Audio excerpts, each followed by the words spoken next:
It's in 7 days. Welcome, welcome, welcome, welcome, welcome once again, everybody,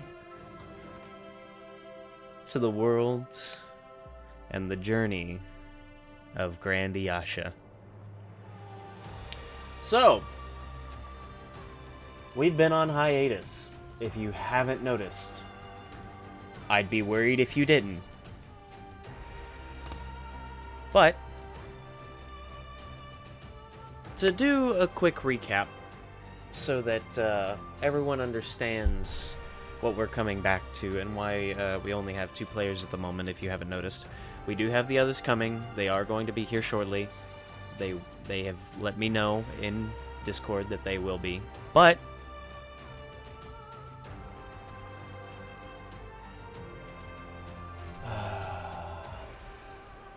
I love when things get spun around and moved. It's funny.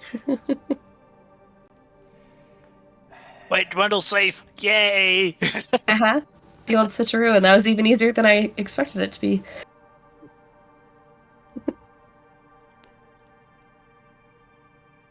Yeah, because, what's Shay Tomatis? Not Shay Tomatis, but, it's been too long. There we go. Alright. Good. Your dark shadow, your friend will just resurrect you. It's true. Ignore me. Skia. You So- got my back. Technical difficulties, as usual. Nonetheless. It's not a Will-O-Wisp. It's not a Will-O-Wisp stream without difficulties. Uh-huh. Sadly. Nonetheless, welcome back. As I was saying, to get a bit of a recap going, our wonderful group had not only cleared out a manor that Nyla had procured through magical means. The group also learned that a part of the manor is a rather interesting magic door. This magic door allowed passage into other doorways that whoever was envisioning the door had visited before. One of the group, after some rather deep back and forth with an elf that one of the group had met, one of the group decided that they wished to see home once again. Dwendal, being as curious as he is and as homesick as he is, wished to see Flamenbroth, unbeknownst to the rest of the group. However, to Dwendal's dismay, not only did a few of the members not listen to his pleas of not following him, he himself finds himself now in a rather precarious situation. May and Nyla wandering about the wonderful Flamenbroth and seeing the magnitude of this underground city.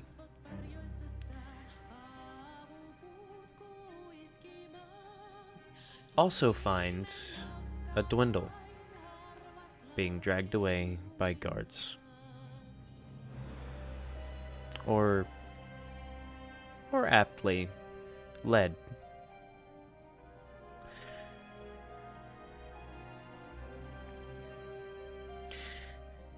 Now, Dwendal finds himself before the King of Flamenbroth. His grandfather,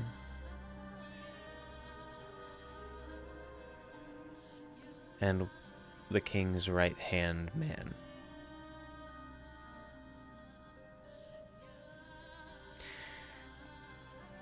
Dwendal stands in the middle of this grand room.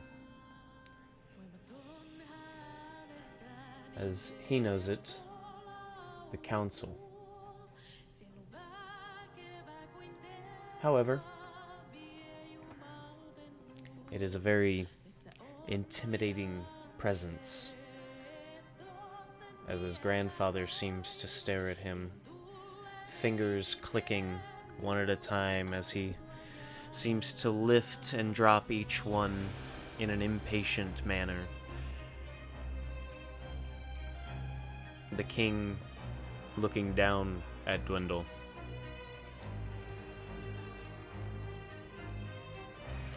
Dwendal stands quietly awaiting his judgment. Nyla, hidden somewhere in the room, listens in carefully. 4 pillars hold up the roof of this room, with benches for sitting. The public, or at least high-ranking officials and figures, being able to sit upon these large stair-like benches that line the room. In the center, 2 tables, each with 3 seats. And across from Dwendal sits the throne. And atop it, the King of Flamenbroth.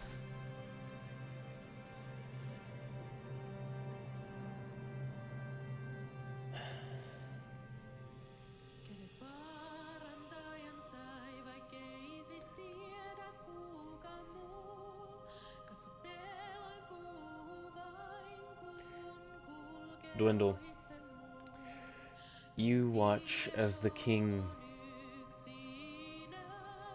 stands. Your grandfather. I haven't looked up. I haven't looked up. I am waiting permission to look upon him.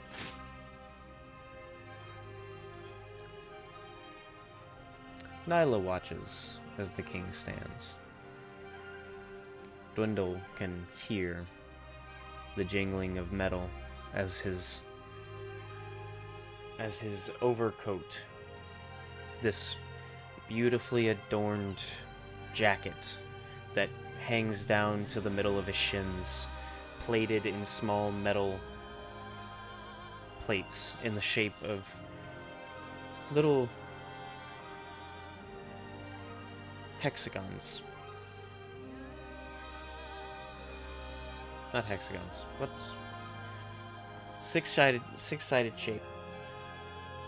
That's a hexagon. Is it a hexagon? Okay. It's got the 2 Yeah. flat sides and the triangles on either end. No. Hex. Trapezoid? No. Diamond-shaped metal pieces This is king. linked There together we by go. chain seem to travel down his coat, making it a large, almost protective armor, basically. However, this is off-put by the beautiful gold that adorns his body.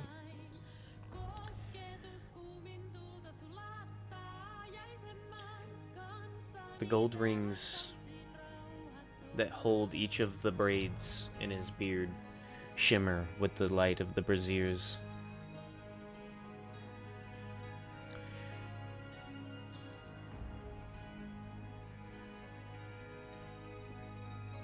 Dwendal's grandfather stops his tapping as the king stands, and both of the dwarves within the room, other than the king, stand. The guards then suddenly stand at attention. The sound of metal clangs as their boots click together,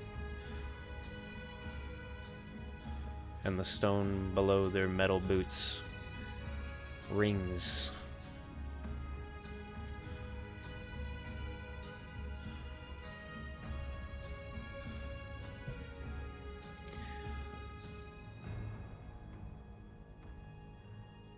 A booming and powerful voice echoes against the stone as the king begins to speak.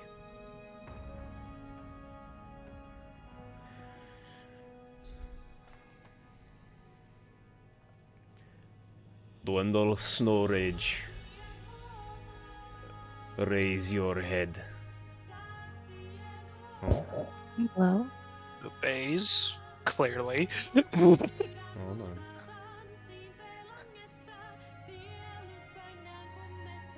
We've got a Kiv now. Wait, are we streaming already? Wait. Mhm. Oh, I'm so sorry.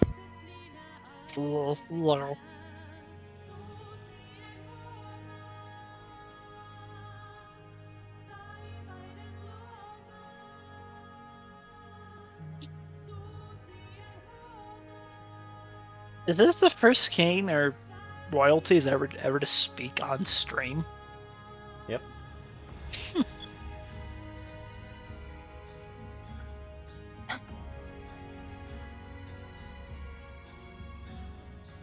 First is the best. Mhm.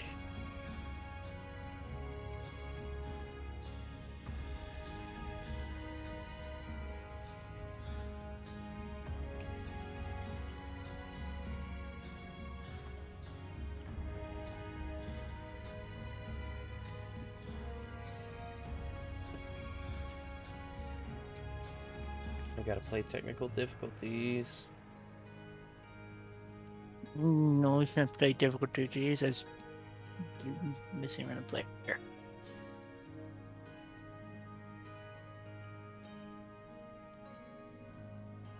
Yes.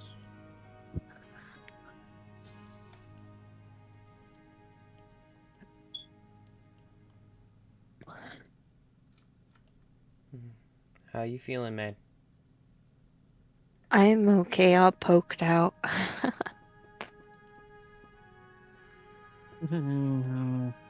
Very poked out. As long as you're okay, that's all that matters. Yeah. All is good. All is good now. Good. All is well that ends Lights is well. supposed to be on the inside, not the outside. No, it is not supposed to be on the outside. Preferably not. Preferably. Preferably is the keyword. Yeah. But, yeah. It's all is well now. Just on medicine. Well, we're glad that you're alright. Thank you. Thank you. I worry about my players because I don't have anybody else to roll click-clacks with. Oh no! But no. I accidentally just trapped Winston. Come on, Winnie. Get out. There we go. We have fixed the Winnie. things.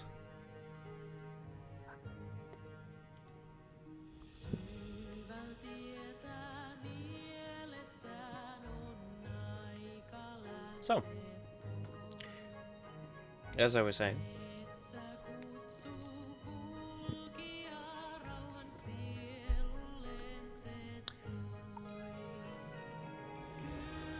Dwendal hears the king's voice. And as Dwendal raises his head, Dwendal, you see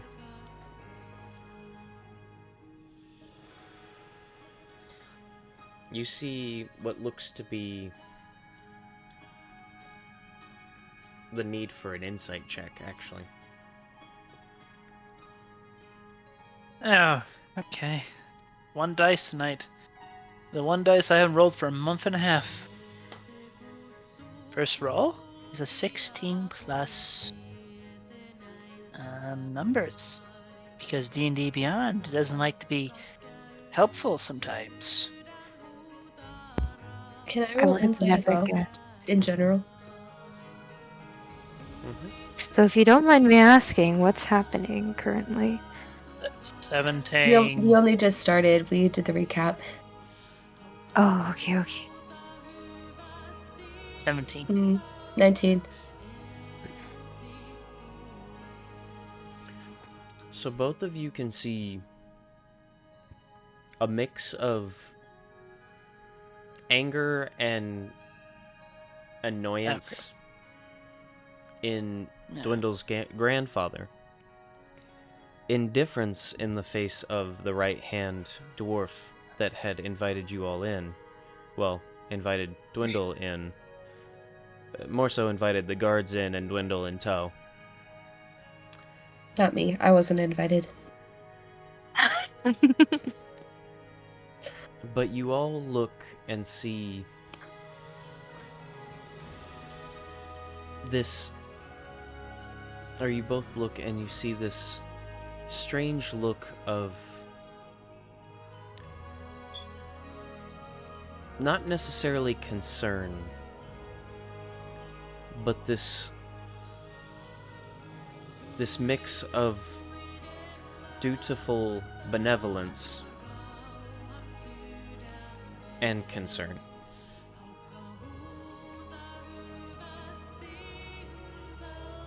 It doesn't look like the king is upset or angry or anything else. It looks more like he's looking down on a child or a lost animal. It's this feeling of care, but also that feeling of I have a job to do.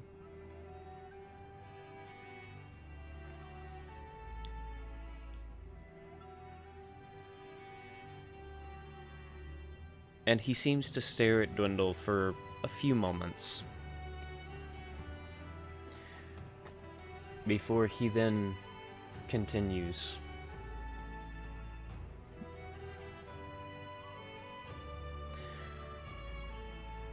Dwendal Snowrage, you stand before Ashentar Forgeheart, clan leader of the Forgeheart family. Vortis Snowrage, clan leader of the Snowrage family, and your king, high leader of Flamenbroth and king of the snow-capped mountain forge. You are being tried on the terms of treason, desertion, and the destruction of your own honor in the forge of your choices that have led you here, to dishonor your own family by returning and not turning yourself in the moment you arrived, to explain yourself or your reasoning. For the crimes you have committed, you will be given a trial of the 3 you stand before. You will plead your case, answer the questions asked of you, and plead for forgiveness in hopes the 3 before you, Ashentar Forheart, Vortis Snowrage, and the High King, will forgive the crimes committed against your peers, your fellow soldiers, your family, and your king. If this is not clear to you, lower your head upon the block so that we may behead you immediately to save our time and your own honor. If it is clear to you and you still wish to explain yourself in hopes to bring greater honor than dishonor, raise your head and bring honor back to yourself and your clan through sound reasoning and understanding of your own wrongdoings, or provide a reason that they were warranted. If your case is as strong as your will, being a Flamenbroth dwarf, as well as a Flamenbroth soldier, perhaps you may forge a blade great enough to cut through this fog and smoke that hinders the sight of others. He then Looks up. sits back down in his throne, and your grandfather and Ashentar both do the same.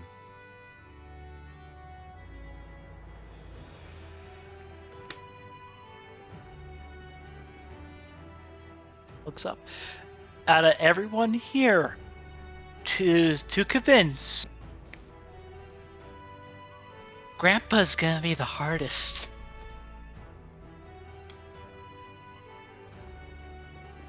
Oh boy.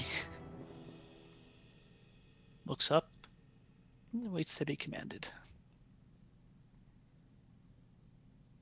Did he say start speaking? I didn't hear it say start speaking. Nope. And just looks up and waits. And readies himself and steadies himself. You're given a few moments as you stand at attention and steady yourself now. And then the king simply nods. You may speak your piece.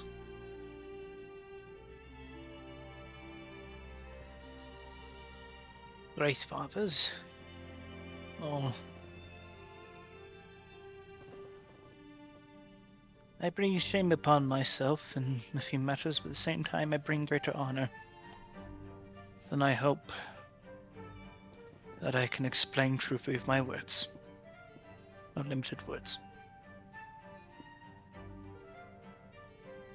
Further, for the accusation of desertion and treason, rather die 1,000 times than ever consider this. As for my defense in this matter, I was on patrol a few morning eve before my left, and patrolling the outside of Flamenbroth, our great gates, I noticed something in the forest of life. And in this is where I bring my first shame. Instead of securing more aid and scouting out what this strange occurrence was in the woods down below,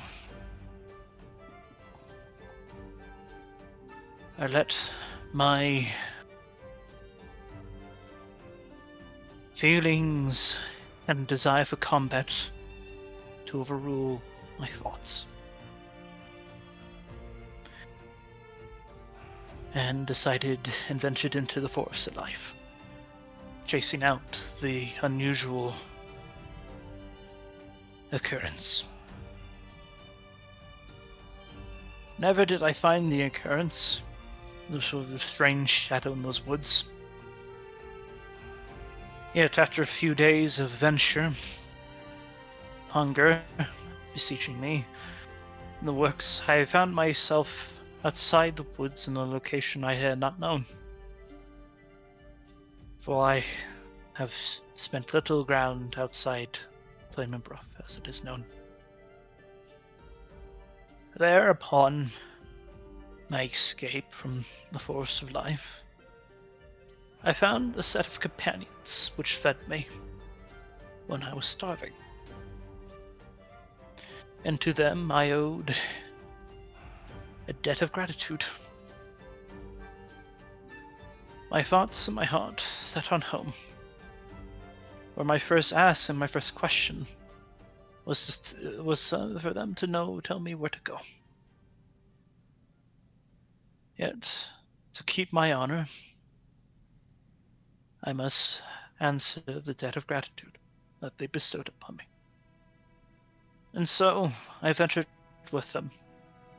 We entered to that of a city of crows. I cannot tell you its relation, as I have not seen a map, or am I any calligraphy. Inside the city, seeking to do good, the city had come upon a monster issue, a monster threat with people dying left and right. And so, my god side took over, or my honor took over, and I helped seek out the creatures. It turned out to be lycanthrope, but in doing so, in the slaying of these creatures, I brought a second shame upon myself. A shame that I have then answered. As the City of Crows, the manager, or the general, let me see his name real quick. I have my notes next to me, I swear. Same time everything gets mixed up. You're fine. There's too many notes in my bag. Isn't he the general we never figured out the name of? No, I have the name of the general. He's my friend. It's been a month and a half since I mentioned his name. Oh, my bag.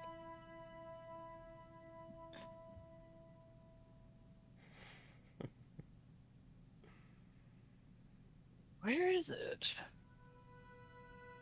Tuscanil. There it is.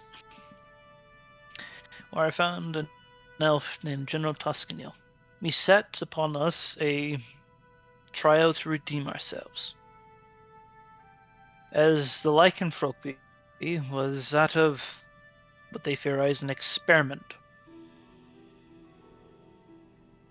that turned humans or humanoids into werewolves or lycans. As is you what say I've been told. this, you watch as your grandfather leans forward and he slams his fists on the table. You're supposed to be speaking truth. I am speaking truth. You know me not to be a liar. Never will. Well, I knew you to stay at your post as well. Nods grimly. It is to be expected of me. Well, of course it's to be expected at your post. The king then raises his hand. And you watch as this very aggressive older dwarf suddenly quiets as he sits back down. And he's obviously more annoyed now at the idea of using monsters as an excuse. And he seems to lean back in his chair as he sits up, and he crosses his arms as he now just stares at Dwendal. Just daggers. And the king then seems to sit himself on the edge of his chair as he leans forward, placing either elbow on either arm, intertwining his fingers as he looks to Dwendal, and he just silently nods as if signaled to continue.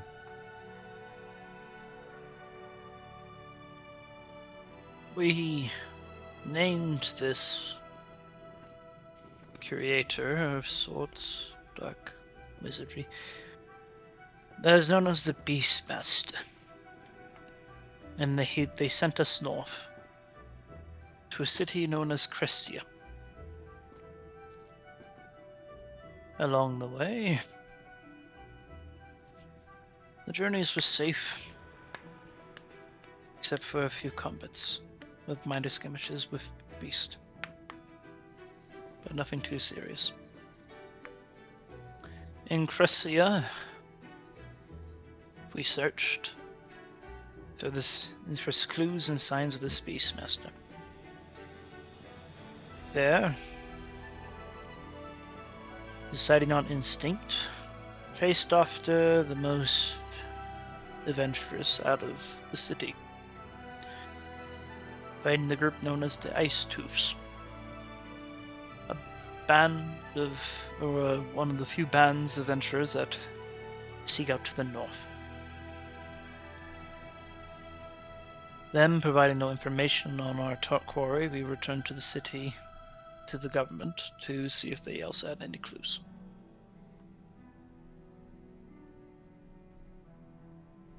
Upon returning, one member of the group that I found got some information from another part of the adventuring group of these ice explorers.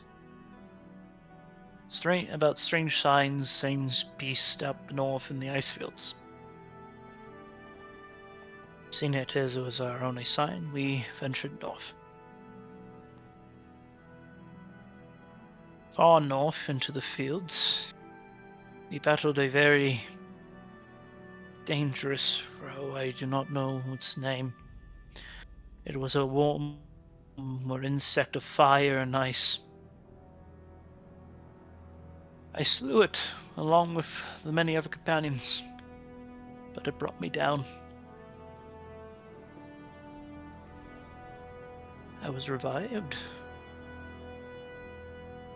or brought back to consciousness through the actions of my companions, and they tarried onward.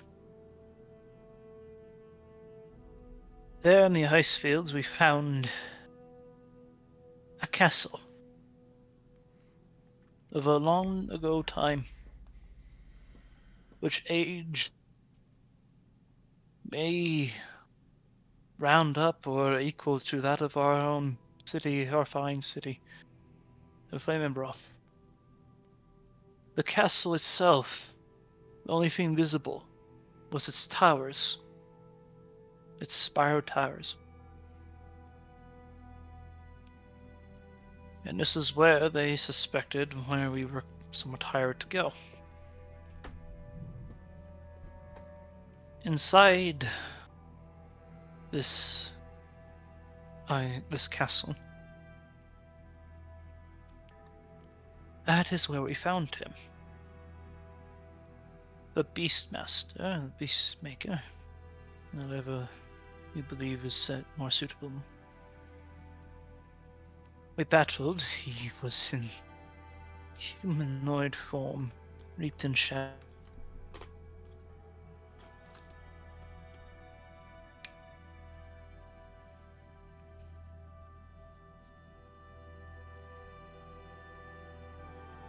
Then, when message himself, eventually, through hard-fought battle, we brought him down. And this is when the companions I was with mentioned blood gems as was something that they were searching to recover from Ados village. Both Nyla and Dwendal watch as Dwendal's grandfather seems to sit up a little bit more. No interjections, no yelling. He just leans forward as he places his hands on the table. The right-hand dwarf, Ashantar, he looks to the king with a jolt of his neck, and the king now leans back in his throne. His elbow's still on his arms, but now he seems to stare down at Dwendal. A little twinge becomes visible on his face as you notice a wave of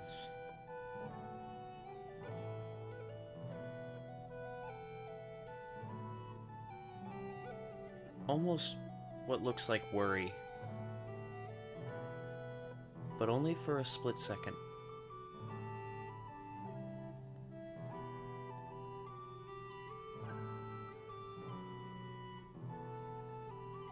And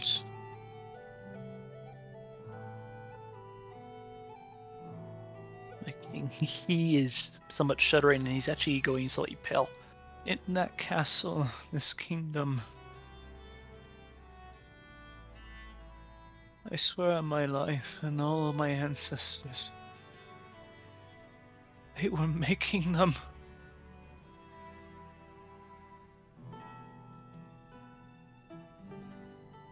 I looked upon one with my own eyes, floating in the glass container with liquid floating, glowing, radiating. And from the Beastmaster, the beast tame of the monstrosity that we slain, a dark shadow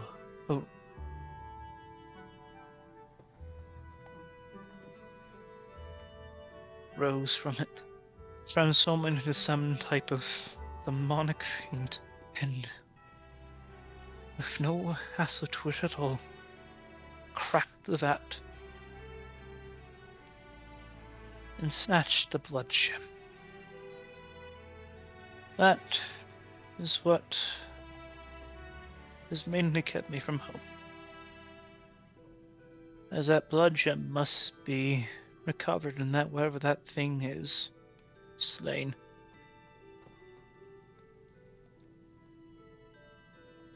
However, I wish I can end there. But along the castle we met a ghost of the royal family of that time. He led us to the treasury.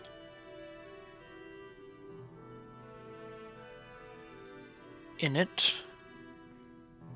we found great wealth. Great wealth. I would compare the wealth to maybe I would compare it to two of a noble family storehouse entire.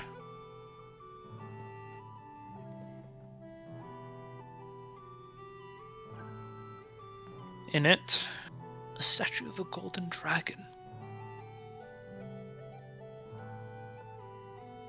At least from all what all stories say they look like.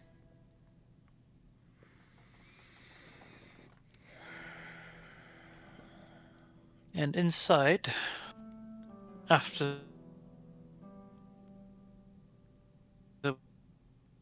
we stops. If I may, my king, may I bring one of the treasures forth?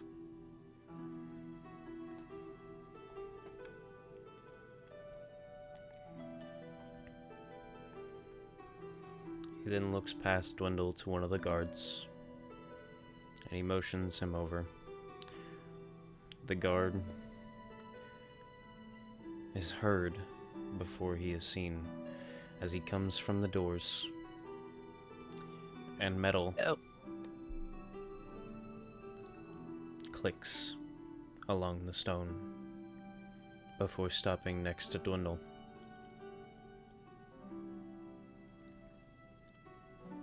The hammer, carried by a companion, my clanmate. That is one of the treasures I wish to bring forth.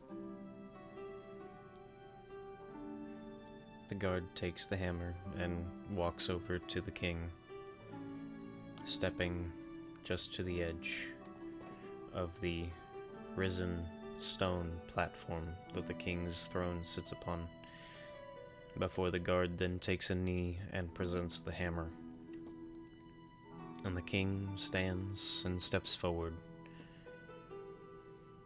grabbing the hammer, and he seems to look it over very carefully, then looks to Dwendal.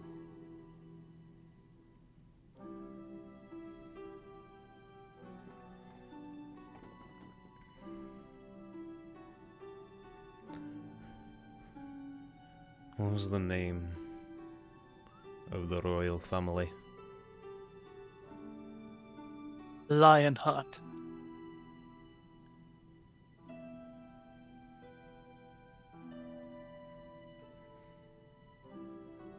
He visually thinks to himself,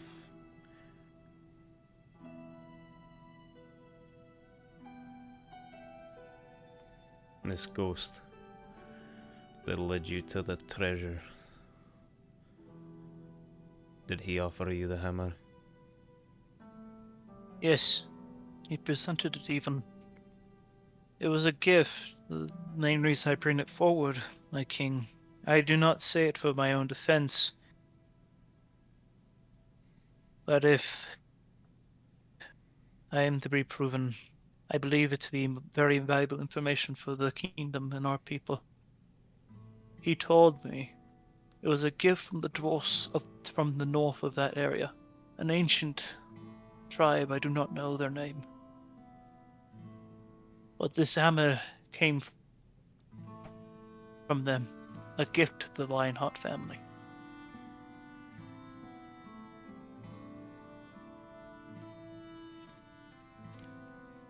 He then sets the hammer back in the guard's hand.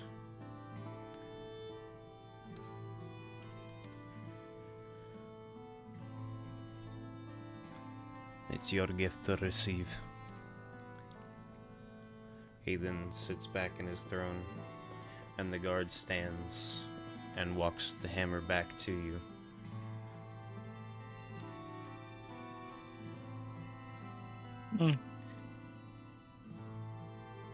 Places it gently. The guard then steps However, next to Dwendal and looks to the king before bowing, and then turns and returns to his post just inside the door.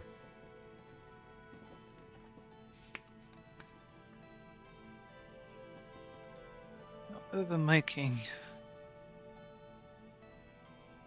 this is where the worst befalls me and my group. My, you really The like to bring ghosts have bad not news. mentioned anything. Ashentar says with a slight sarcastic chuckle.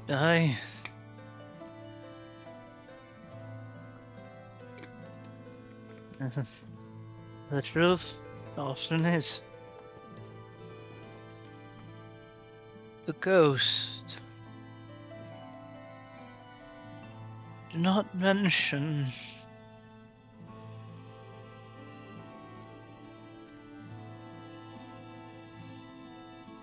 anything about what inhabited, and he is shuddering, what inhabited the treasure room. My king, my grandfather, almost. It was a dragon. A red dragon. And at the mention of the dragon,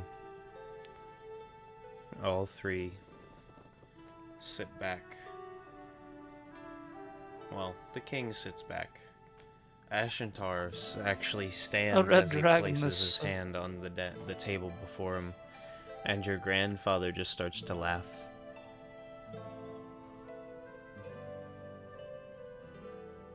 If we wouldn't. No. If the ghost would have even mentioned anything about the reason, though, he would have never gone. We would have left. Didn't. And that is one of the main reasons why it returned home. Through,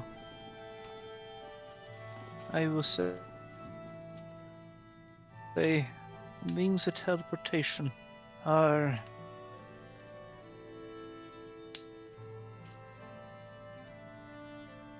one of the companions that allows one to, I'm no magic, but it allows one to visualize a door opening and transport ourselves there.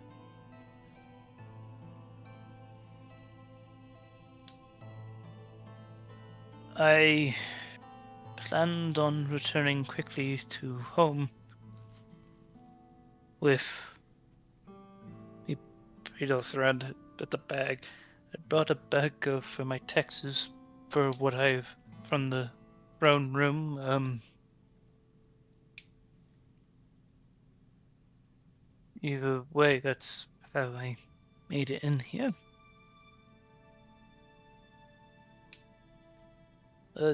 Does this current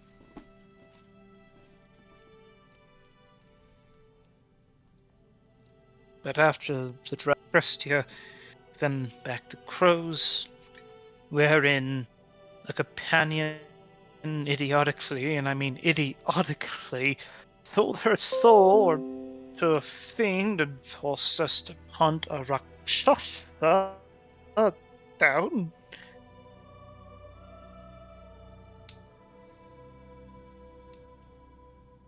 It's now currently we are searching for ways to slay or drive back the dragon. I was coming home, hoping to purchase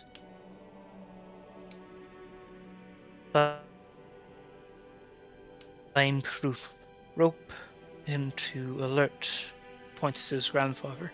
You have everything to explain anything to not cause worry.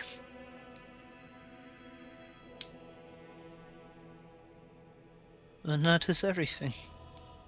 At least what matters. What it seemed was most important for you all to hear.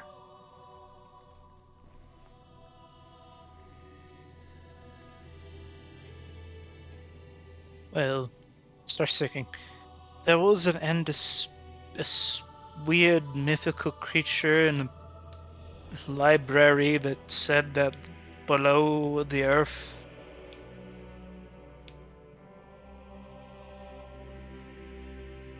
or elsewhere is stronger minerals and ores that we have never yet seen, that surpass adamantine. I don't know to believe it or not, but it seems like a good chance against the beast.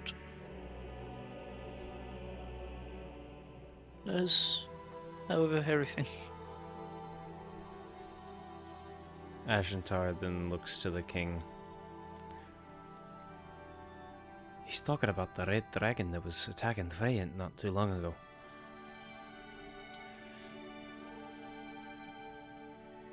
And Dwendal's grandfather, whose hearty laughter echoes against the stone still for a few moments longer, starts to no longer linger as he slowly quiets his laughter, his tears now drenching his beard as he laughs hard enough to cry.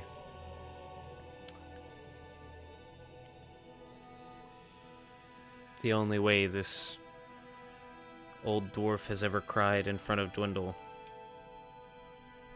laughing at what he assumes to be stupidity.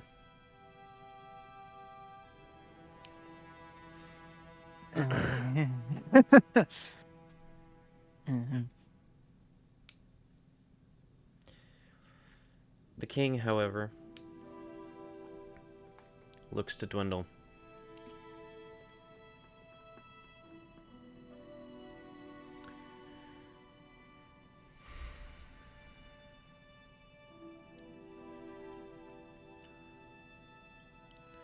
It appears that you've been through quite the journey.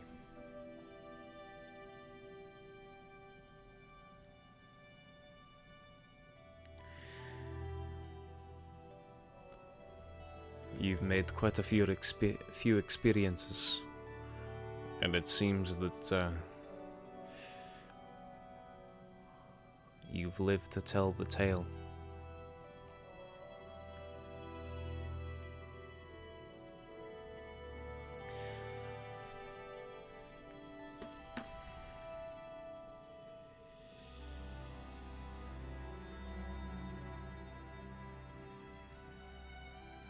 Do I have my bag on me? Everything's been taken off of you. Everything that you've given, at least. Give everything. I have hammer. Mm-hmm. I know touch hammer.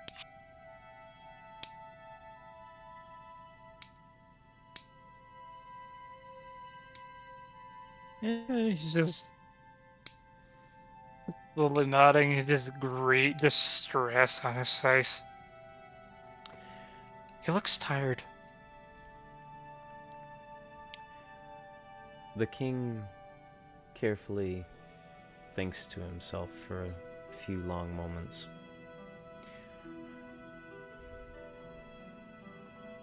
I have 2 questions that you're to answer.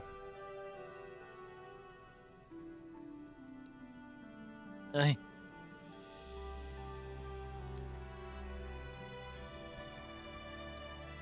Firstly,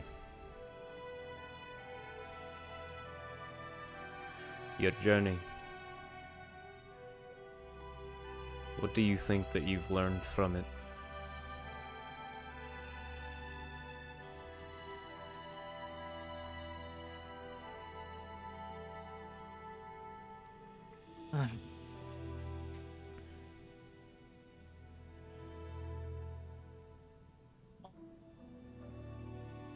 My heart reaches and lives for the mountains and all the world underneath. Yet, I believe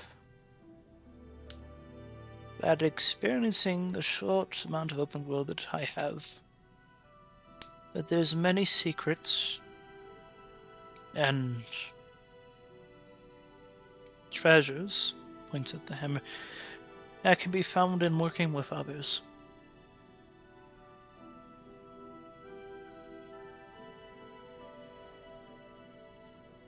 But,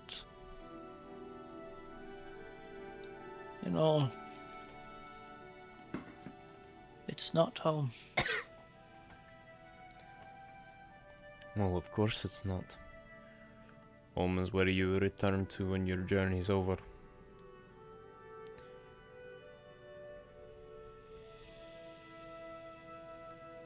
But it's worth seeing, I believe.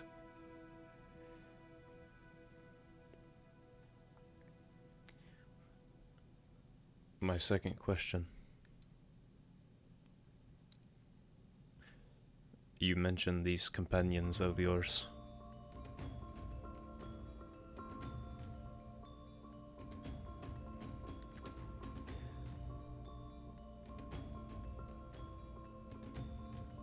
As a Flamenbroth soldier, do you believe them to be worthy? One.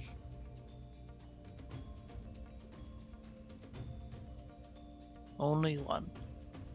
I believe the two can be forged to become worthy, but their hands are, does the dwarven symbol of sticky hands. Sticky hands, and they get themselves in far too much trouble, and me and the one have to dig them out. Like watching over my kids.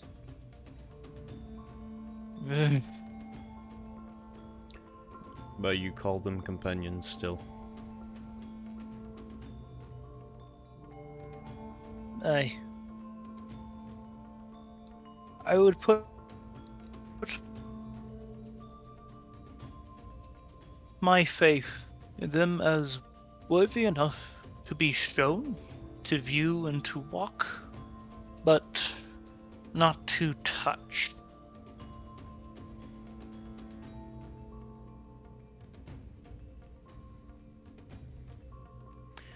Do you trust them with your life? Aye. They brought me back.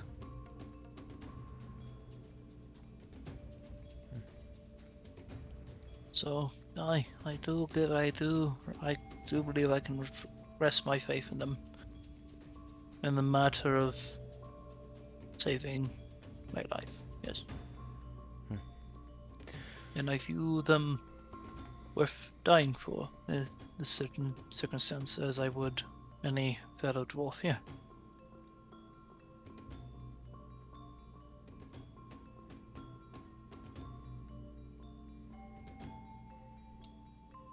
Your grandfather sits back in his chair as he crosses his arms again and he just seemingly not liking the idea of outsiders basically being treated as an equal to one of his dwarves. However, I never said they are equal. you trust them with your life, and you just said that. And in your grandfather's eyes, that's the equivalent of running face first at an enemy with them at your side.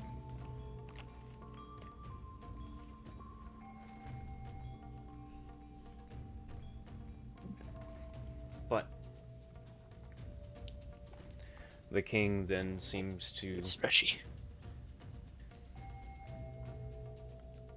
sit back in his chair once again, much more relaxed now as he seems to lay his arms along the arms of the chair of the throne.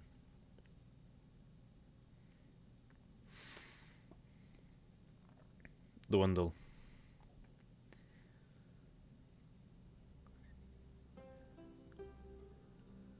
If you were meant to leave, and the Forest of Life let you, it was so that you could learn a lesson. We trust the Forest of Life to keep our way of life safe. The outsiders that are let into Flamenbroth are let in at the behest of the Forest of Life. And those that leave, whether on purpose or on accident, are also at the mercy of the Forest of Life.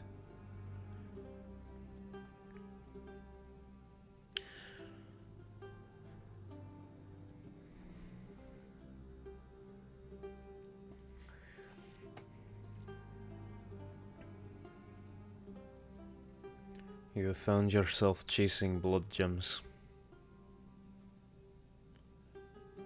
You have found yourself now facing off with a dragon. And you have found yourself companions to fight alongside you in your journey for honor and the ability to bring great stories to your kids.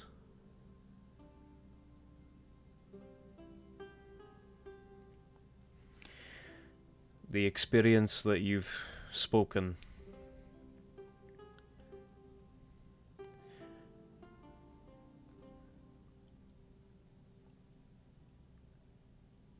it sounds like a story of grandeur.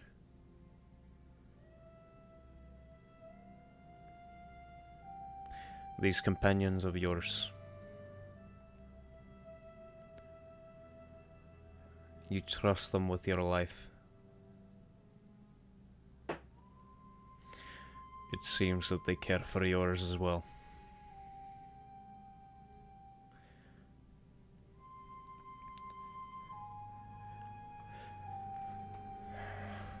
Tell me, Hiding One, is the story true?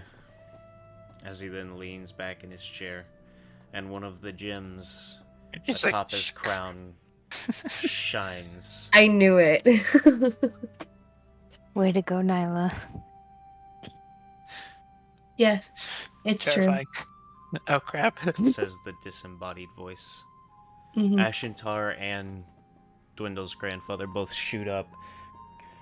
Ashentar grabbing a short sword from his waist, and Dwendal's grandfather, being the dwarf that he is, reaches down next to the table and lifts up this massive warhammer for his body.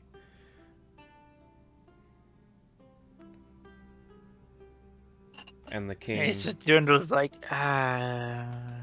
and the king simply sits there, kind of Someone looking needs to take the Nyla now. fall. If anyone needs to take the fall, let it be me, please. He doesn't deserve it.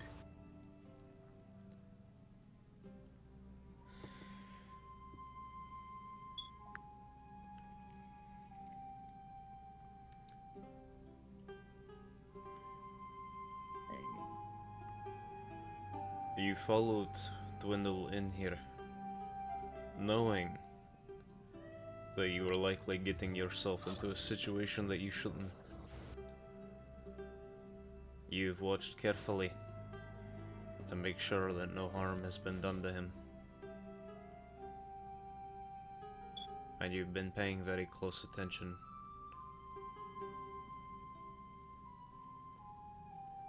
Yes. Dwendal, is this one of your companions? Now. Yes. Aye.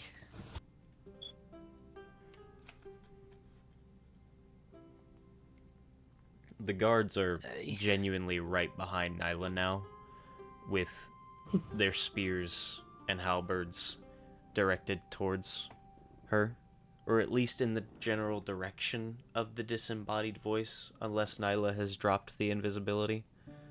No. But she assumes that they know exactly where she is. And she's not moving. It seems She's not the trying. other dwarves have no clue. The king, however, Dwendal and Nyla both notice that atop his head, the crown that's encrusted with multiple gems around it, one of them on the side is now dimly glowing. This gem seemingly activating, almost. Whereas Dwendal's grandfather and Oh, please tell me it's true sight. Dwendal's grandfather and Ashentar seem to have no idea where you are, either. Dwendal's grandfather obviously very, very pissed off now, as he's looking around with his massive warhammer.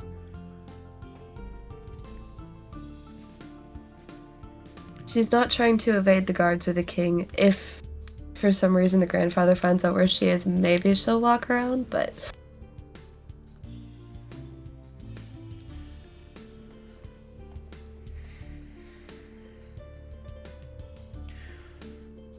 Dwendal. Snow Rage.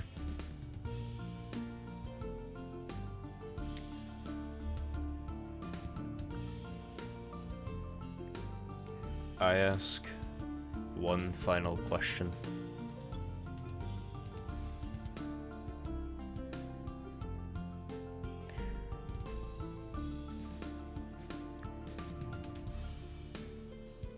Do you believe yourself worthy of taking on the responsibility that you've placed on the world, held upon your shoulders, as you now have to rectify your actions of releasing the dragon and helping what you've described as an enemy get their hands on a blood gem?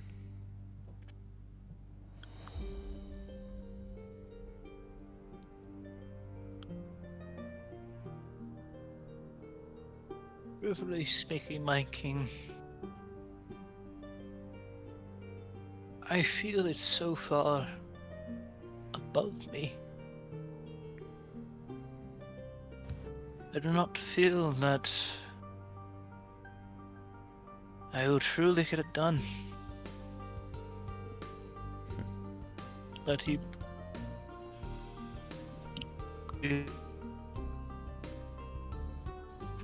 Y'all know I'm gonna die trying. And for the first time since the beginning no. of the meeting, there's a slight curl to one side of the king's lips.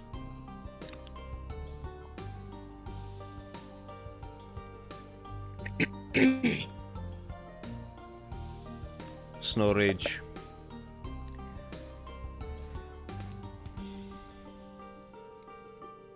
Though I am disappointed that you let your bloodlust get to you at the beginning,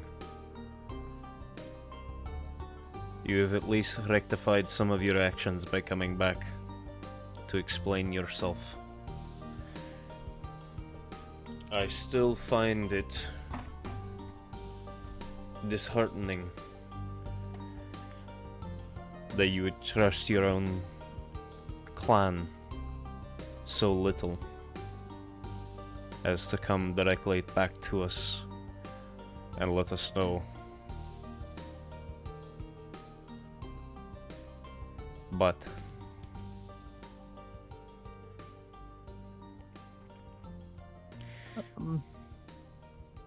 My king, I'm sorry. Did my lovers never arrive?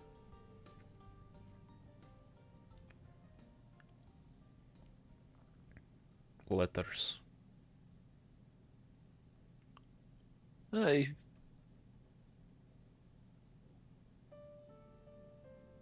spent a great deal of money for sending it to the proper escort. That, for typical how trade goes, for sending the letter through.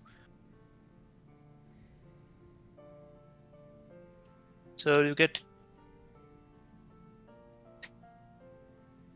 here and explain the situation. I sent free. Hmm.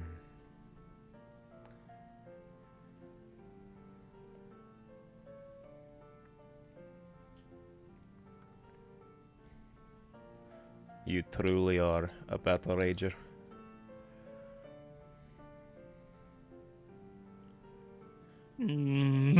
Down. That's not a compliment. Ashentar now looks shocked in a oh my gods kind of way as he now looks at Dwendal after hearing this. And Dwendal's grandfather is, after that moment of being pissed off, he's hearing Dwendal explain that he had sent letters. And there's just a loud thud as he sets the warhammer down next to him and now has his hand in his palm, or his face in his palm, as he just rubs his temples with his middle finger and thumb. And the king simply sits back and starts to chuckle to himself.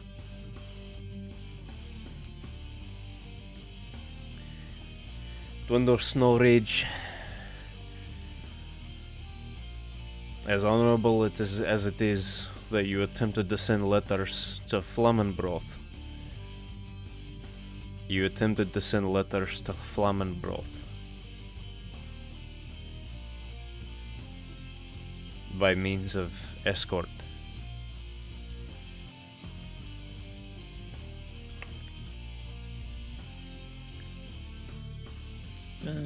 I've seen no letters.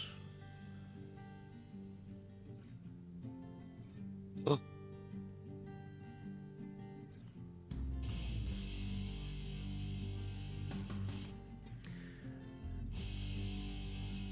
More than likely they are lost somewhere in the Forest of Life if they made it to the Forest of Life.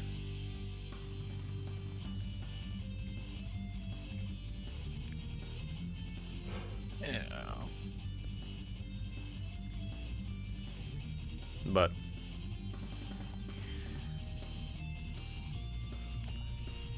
you've come to explain yourself. And you have come with a story of grandeur nonetheless, but a story.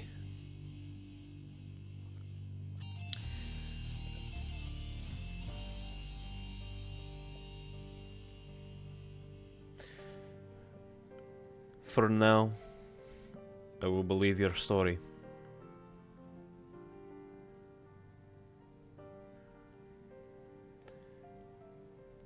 However, it is under one condition. Oh, we've got a clam.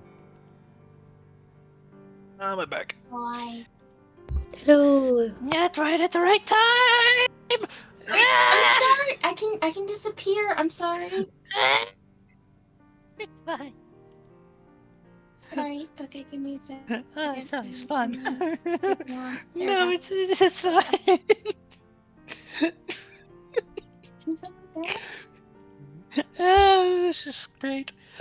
Oh, no. We're fine.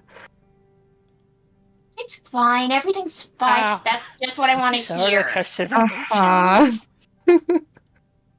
Yeah. This is not fine. Dwendal emotionally is not fine. Why do we not fly? Oh, it's fine. This is fine. Dwendal is not.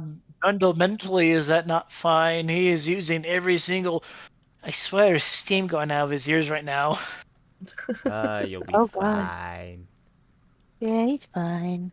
Now he's turned into a It's freight train? Fine. You're fine. It'll be fine. I mean, Nyla's both worse and better than she was a minute ago, too. Yeah, but I Keen's somewhat okay do- with it, but it's the other two that I'm more worried about. It's No. fine. Look So, it up either way, before is the I'm gonna problem. get I'm gonna get punished either way. I'm going to get beat half to death. Yeah, what are they gonna do to me if they see me? Not the king, but the other two. You Your know, grandfather specifically. You know, that's a really good question. Or we'll see. Because her time does not last forever, and honestly, it's probably pretty close to being up. If not already up. Because it's literally only an hour. Mm-hmm. It's actually going to come up within the next few moments, honestly. Great. Sounds good. Oh, sweet mother. Yeah. I'm sure it's fine. I'm gonna die. This Please is don't. Bros hammer at Nyla. His grandma or grandfather and him are gonna Intruder! kill me without the king even caring whether or not I'd live or die. It's just gonna be reflex. I'm sure it'll be fine.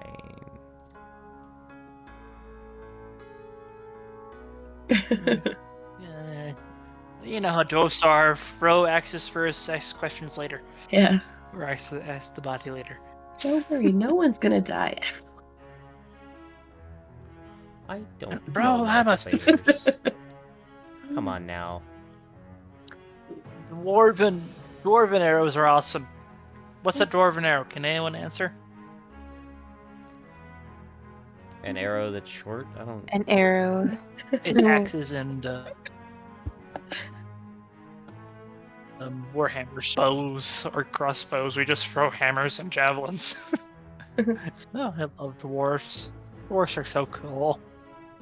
Dwarves are pretty funny. Mhm. Pretty funny little guys.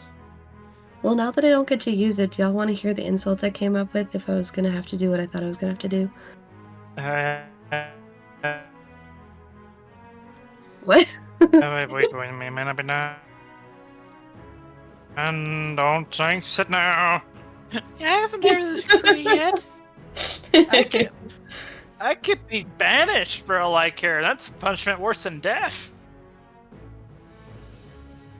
Fair. Well, I'm still not gonna use it because when I was gonna use it is already passed, even though I might have to come up with something new.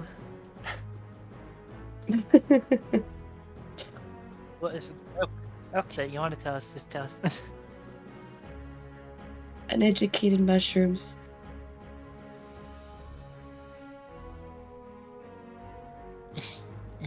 What?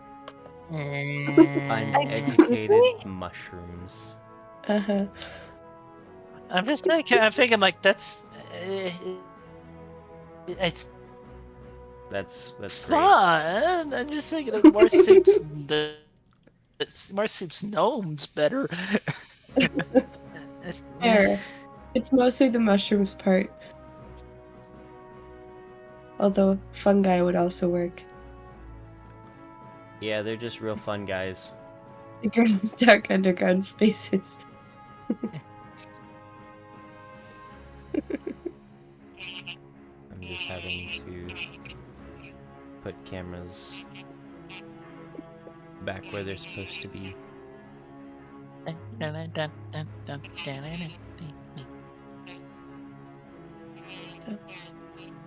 Tiff sounds like a There we kazoo. go. Yeah, she does. Oh, A I very do. adorable one. Uh-huh. Wait, me? I didn't realize I had my sound on. I'm so sorry. I'm just fiddling around as Kazooing away. You're good. doing away.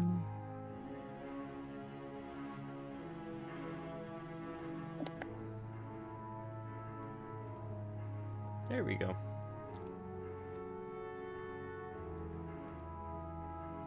Oh. There we go.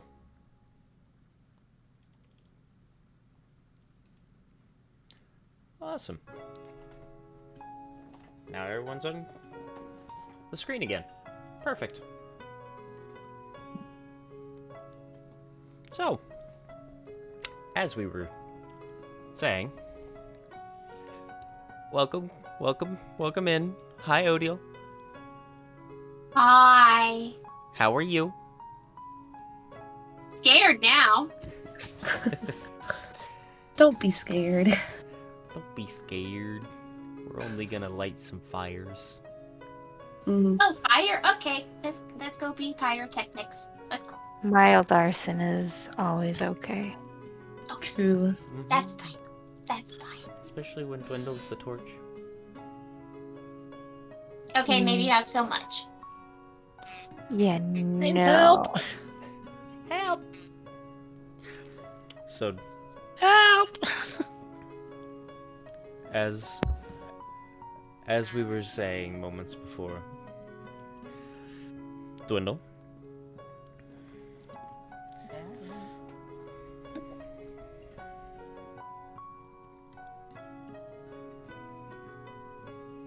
I have one condition. Dwendal Snow Rage.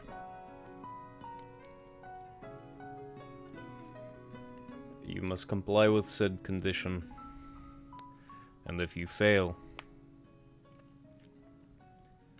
we will feed you to the hearth and use you as fuel.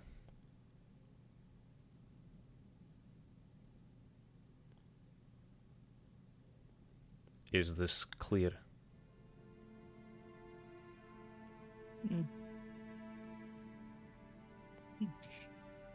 Aye.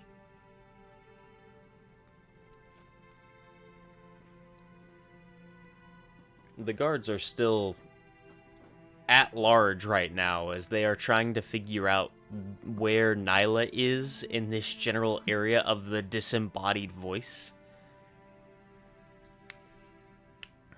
And Dwendal's grandfather and Ashentar both seem a little more than just a little confused now as the king speaks. But the king then stands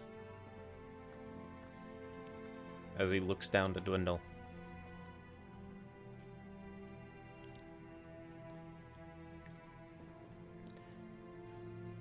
The responsibilities that you say seem too large.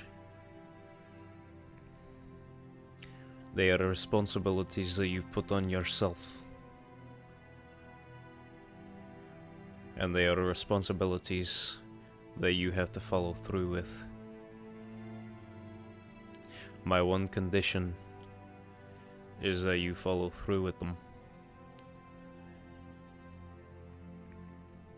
If you die by dragonfire, then you die a worthy death. But if you run like a coward, dragonfire would be a much more peaceful experience. Do I make myself clear?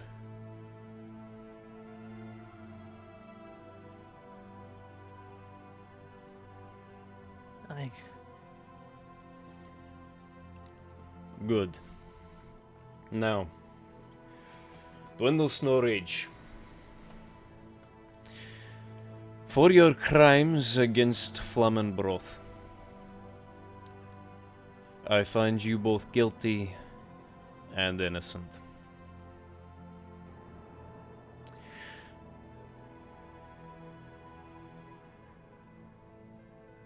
When you're done with your journey, you'll be cleaning the pits for 30 years.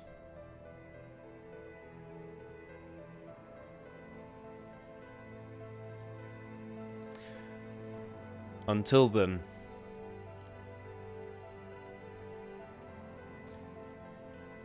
you've got a blood gem to find and the dragon to fight.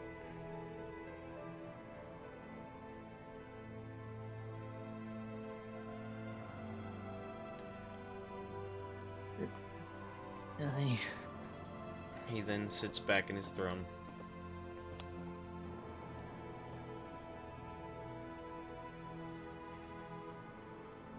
Do not fail Flamenbroth now.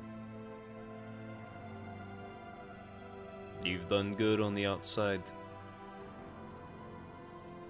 Continue doing good.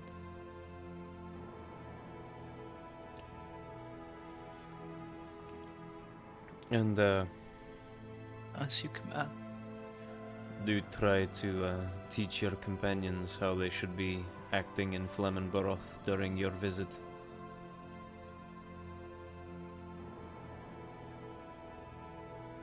Truthfully, my king, I pleaded for them not to come. That is also true. Well, I do not think them will. that's disappointing.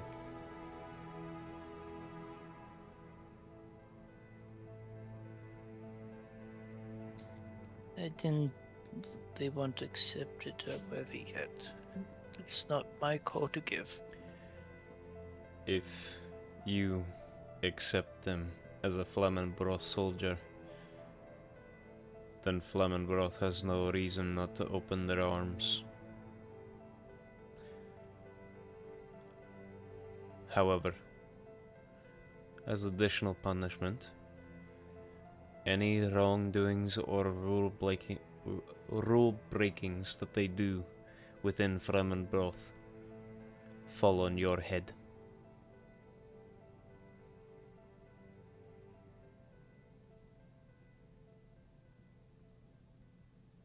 The look of abstract dread rests on his face.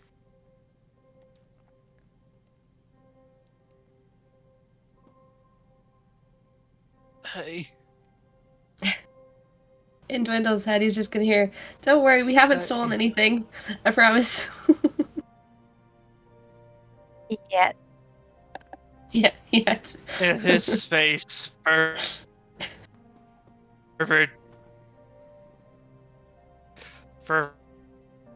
frowns and defense. He looks down at his hands, looks at the king.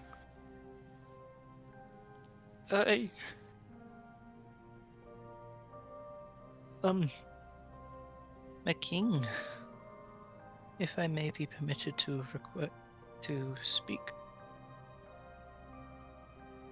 You may.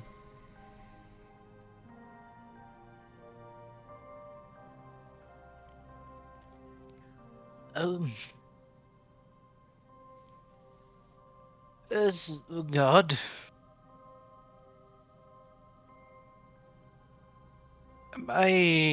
my attitude and my family's attitude towards magic is far known. However, the more I experience with my companions, points in the general direction the invisible elf is, I've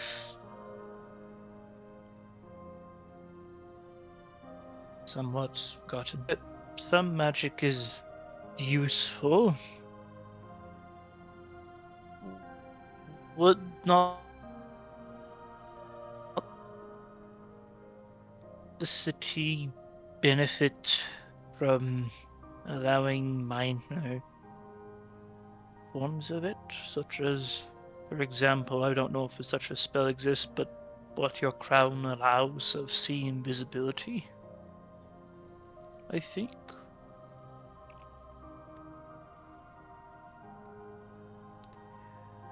Magic is useful in small doses. Using magic freely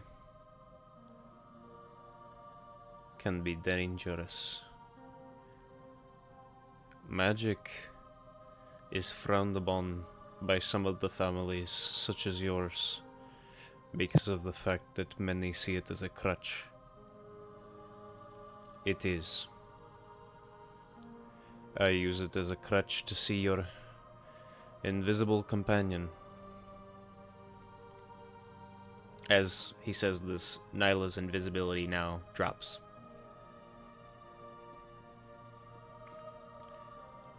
And both halberds are now pointed You directly do that, at my her. king.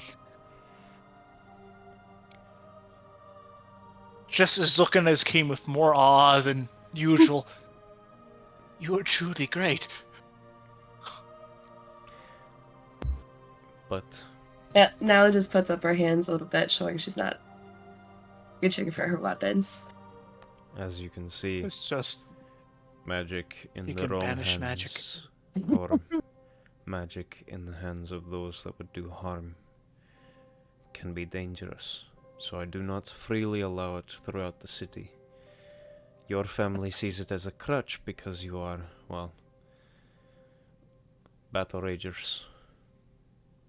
And though I do appreciate Ashentar's magic, I appreciate my battle ragers just as much, if not more. Magic is a difficult skill to learn, and those that have learned it on their own or through means that is worthy, I see them in awe. Because much like your companion there, they are freely able to use magic in ways I would never be able to imagine. But,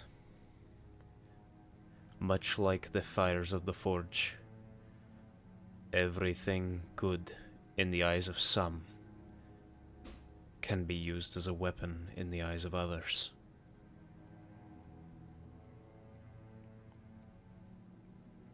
A mighty forge can craft many armors to protect those that need it. But that same forge can create many weapons to cut down the innocent.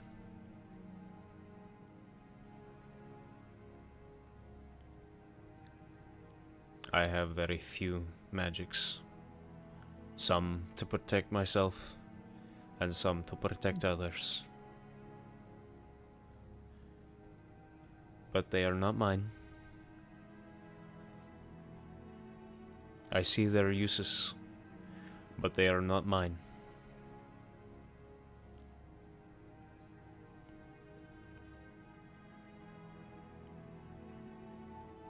Magic is dangerous, Dwendal. Keep that in mind. Stands. But Always, my king. I ask, though magic can be dangerous and you should respect it,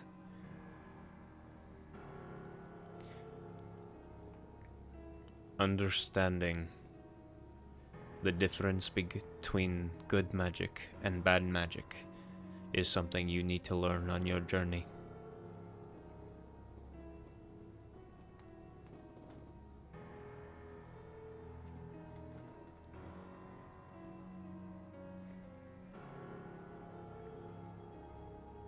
Thank you for your words of wisdom, my king. I do bring a matter of danger. Not danger, but forewarning for our people. During the journey, rescuing the companion's soul, I learned that many seek what lies below.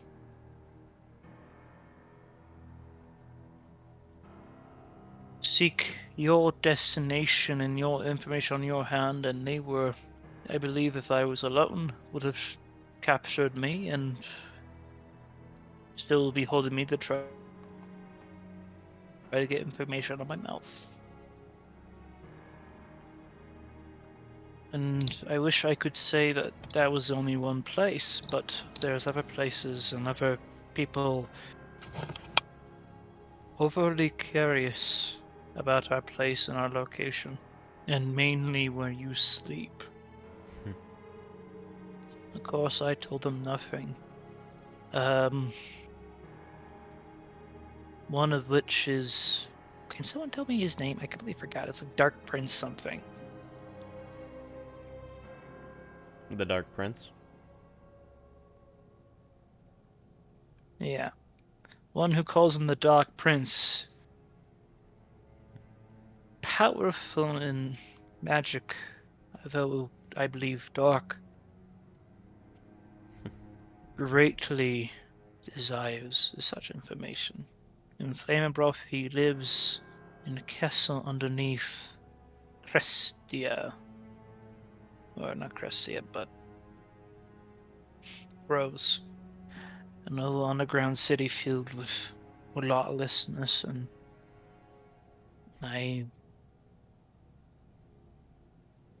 somehow managed to hold myself back before beating all, trying to arrest them all. Drugs, everything, fell magics, yeah.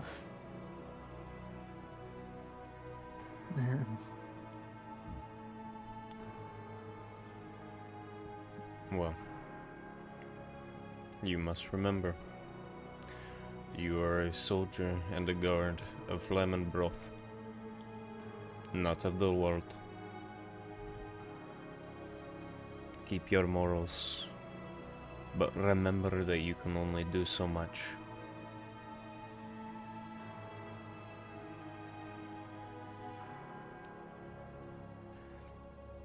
And we don't want to start a war.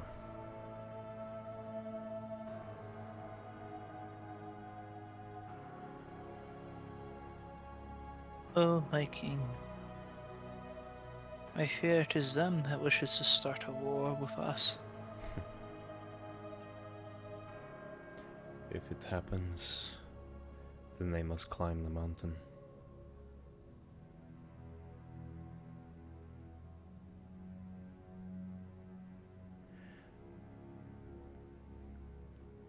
Now, for now your trial is over. I still expect much from you, and you've heard my conditions. Dwendal Snow Rage, as he now stands up once again. Do you accept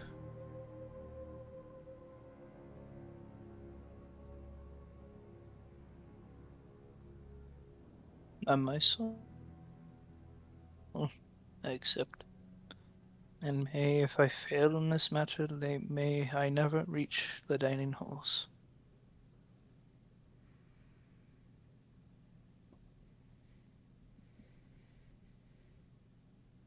then as the High King and the ruler of Flamenbroth, I hope that the light of the forge guides your way. You may leave. Take your companion with you.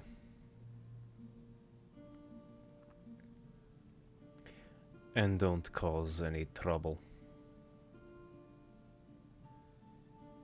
Bows deeply. My king, do I go with or without my station shown?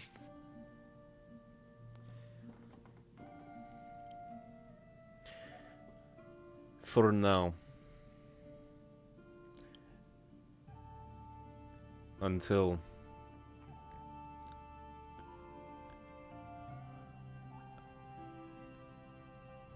Until your return. And until I see it fit.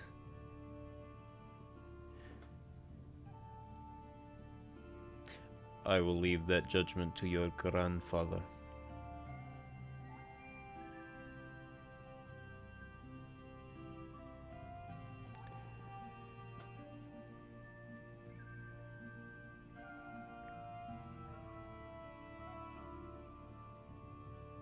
And you watch as your grandfather stares at you. And you can feel the presence of the head of the family. Still very alive. And the beating that's coming. Still very true.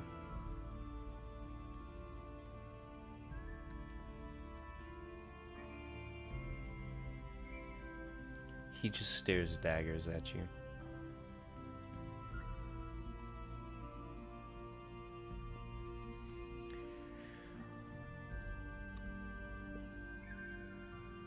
The king then looks to Ashantar.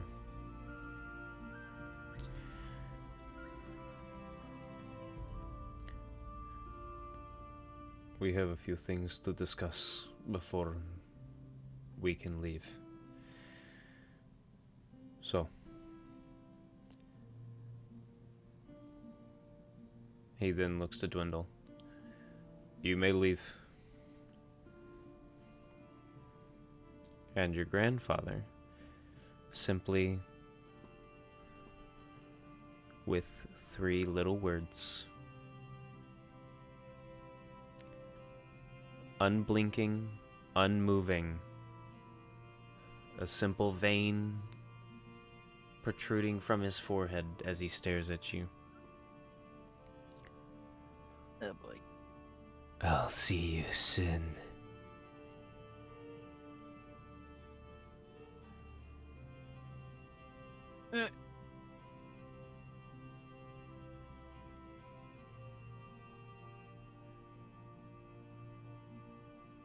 And the 2 guards that were pointing halberds towards Nyla now pull them up slowly and take a step back, allowing for space for Dwendal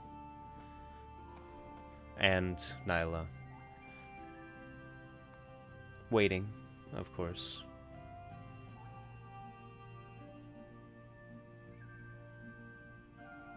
Just picks up his hammer and just bows for a full, 30 seconds of it. I will not disappoint. See to it that you And- don't.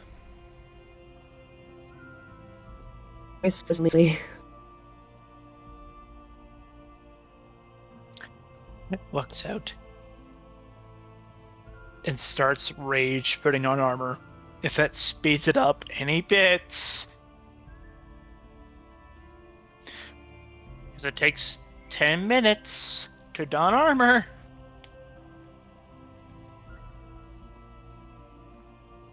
It doesn't make it any faster, but it does. You It's are just very about- angry. You are very Nyla angry. just crosses her arms and watches the whole thing, also kind of angrily. I just push on her. Takes out the hood, takes a hammer, looks at his clanmate. See you back at home.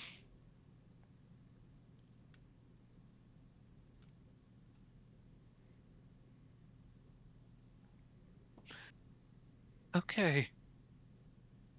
They're going to find Kiv. Looks at Nyla. Immediately. Agreed. And starts walking, putting you in front. May's gonna hear, He we'll does meet not you have outside. a station. He does not have his guard symbol on. He's actually took that off, and he kind of heads off. It's just walking very, very nervous. As the real judgment's about to come.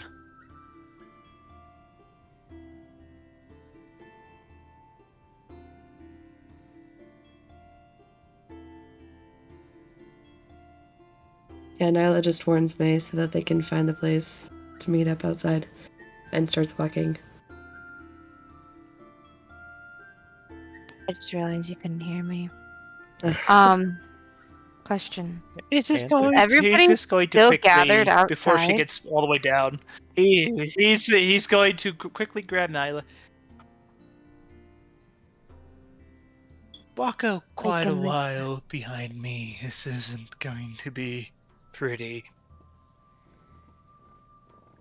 And pretty much he's just making himself visible to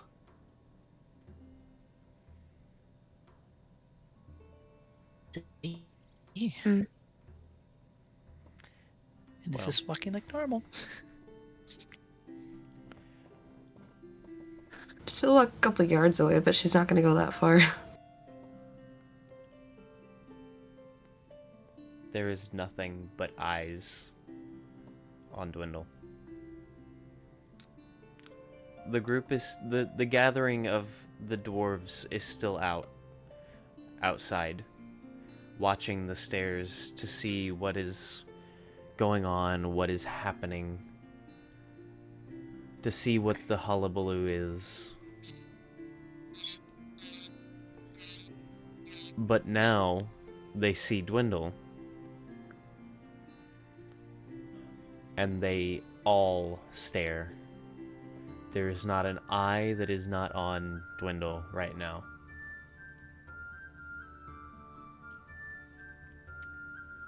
Just watching him.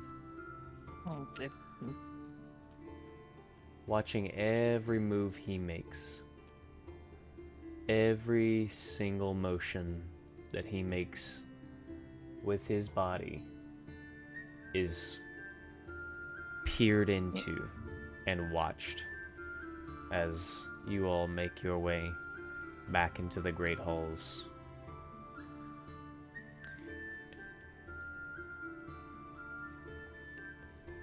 Dwendal feels a hole being bored into every inch of his being as these eyes are just on him.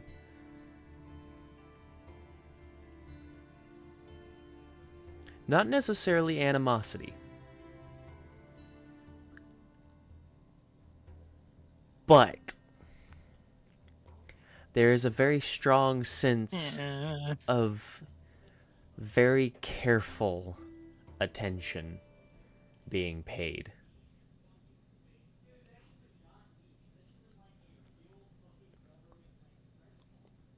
If we're looking at the the Golden Knights, the Golden Guard.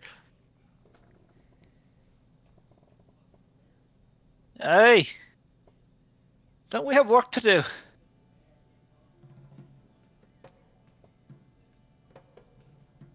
Because I sure got a lot of it. Now the question is, who are you speaking to? Everyone. Make a general charisma check. Natural 20.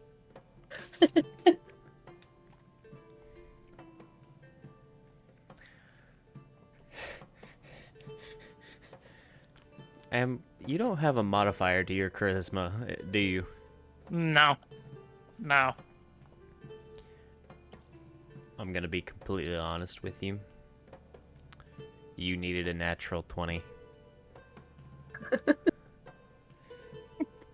Because that is the only way this DC was going to make sense. The eyes are still on you for a very long, what feels like eternity, in the 2 minutes that everyone is just staring at you still. Before the crowd then starts, from the back, starts slowly petering off, one at a time at first.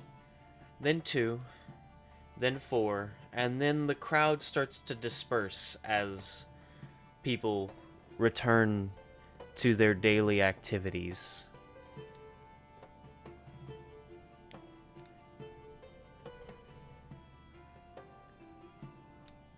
Not a word is said to Dwendal. Dwendal's mind, he's gonna hear, hey, is there anything else you need to do, or do we want to just head back? Give him some time to cool off. Dwendal does see a few familiar faces standing directly opposite of him, opposite of the stairs, and just in front of the temple, across the garden of mushrooms and strange glowing crystals.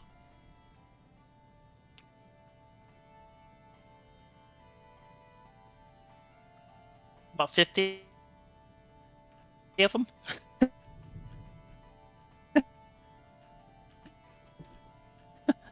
I don't know how many.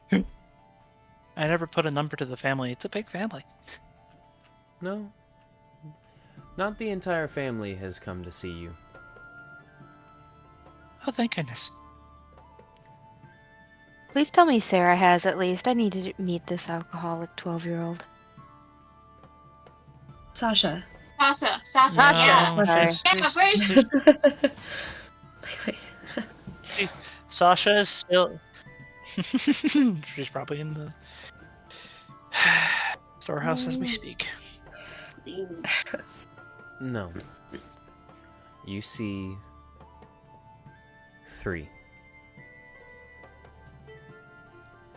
1, a tan-skinned but blonde-haired dwarf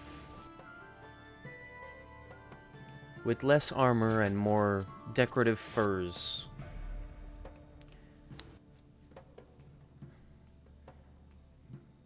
A lot of her hair down with little long rings that hold a few of the thicker strands.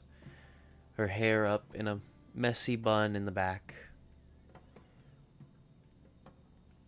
Or at least half of it.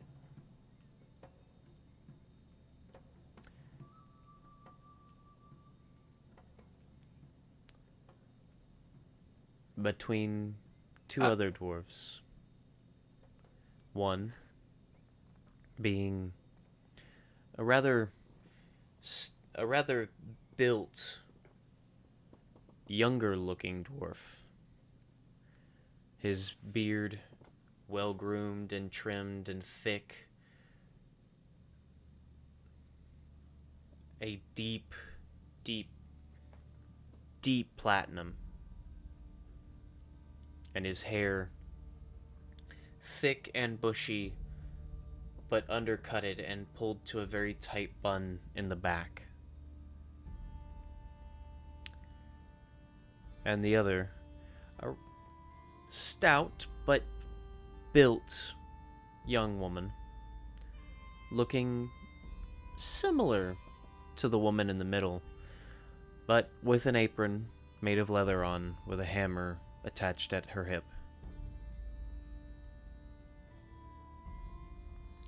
Medela stands between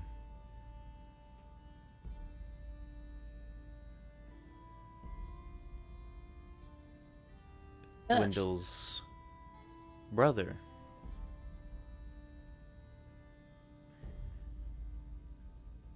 and Dwendal's first daughter.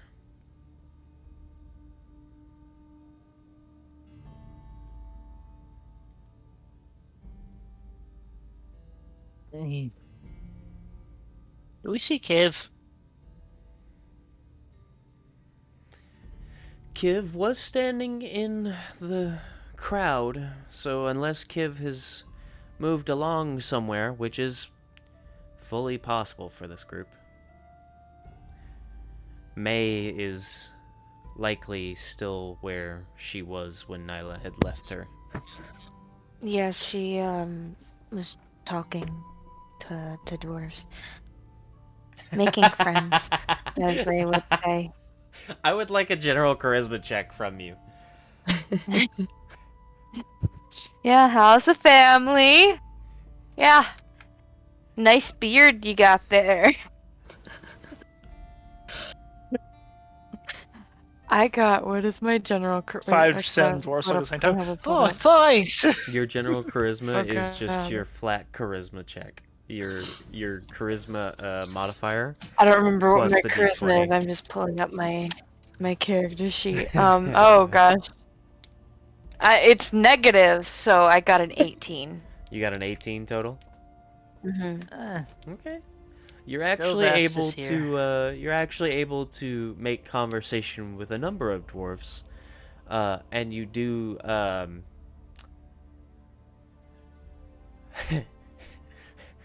you learn that from the outside, as you're asking around, you're making conversation, you're trying to see what's going on, basically. Mhm. You understand now that what's happening is Dwendal was taken off to the High King for trial. And based on the High King's decree, Dwendal is either to be beheaded or imprisoned, more than likely. However, you do hear a number of good testimony towards Dwendal's work as a guard here. And you do know that it seems that a lot of people know the Snow Rage name, and a few actually know Dwendal by personage himself. Okay. That's sweet. I love that. Dwindle's an amazing person.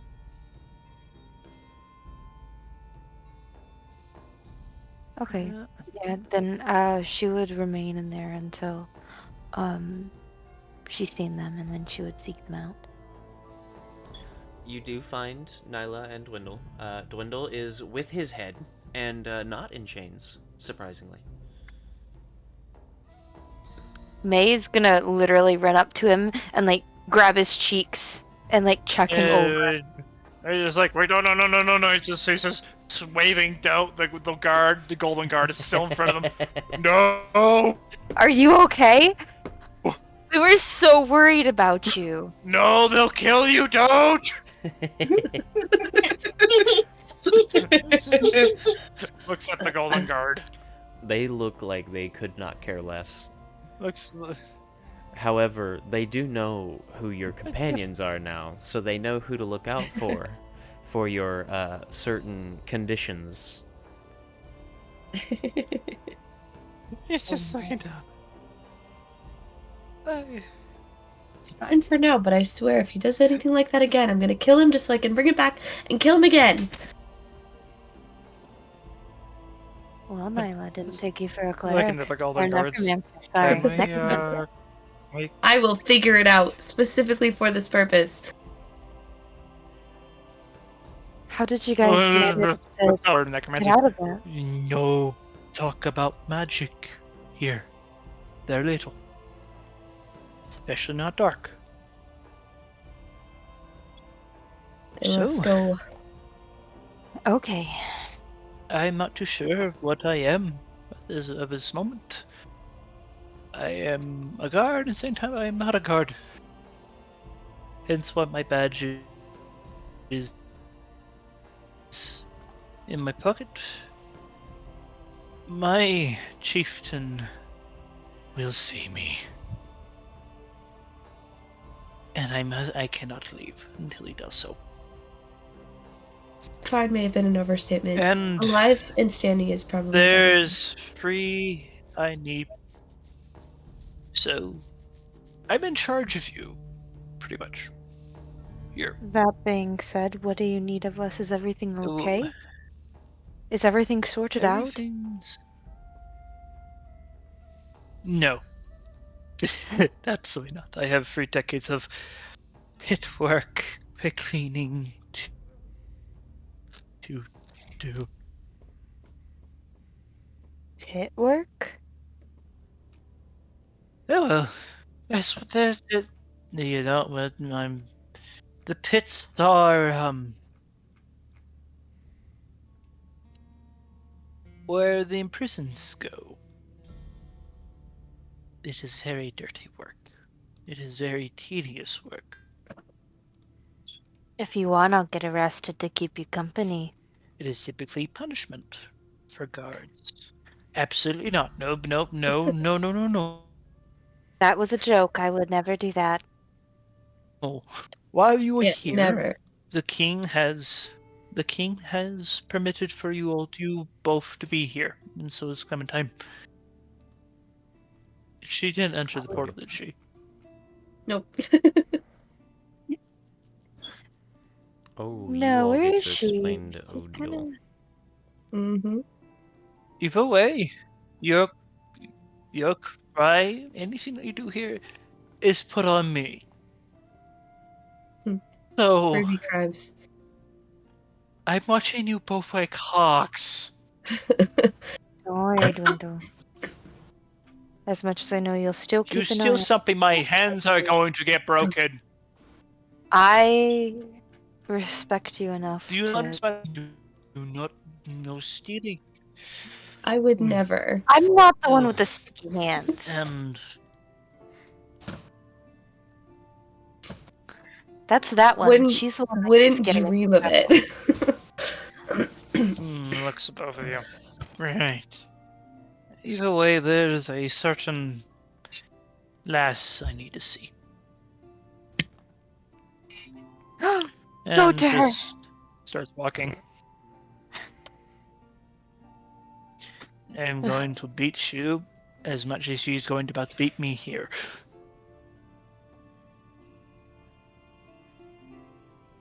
Wait, does this mean And we get to there's meet your just, family? Dwendal has a lady? Well, he you'll has get kids, to so presumably, see yeah. from the looks of it, you'll A get to see. lady for my lady. Meet my wonderful copper anvil, my brother, and Vandrel. And just slowly approaches, and he just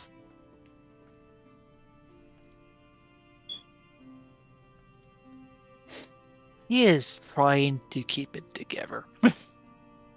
He's doing horribly. Oh yeah?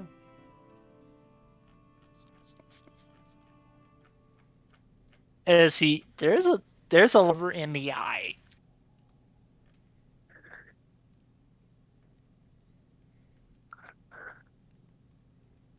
Oh. And just simply just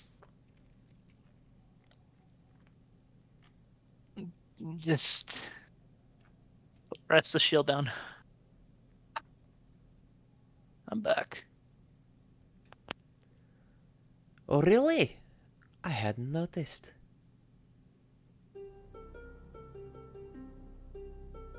What the hell are you thinking? Where the fuck have you been?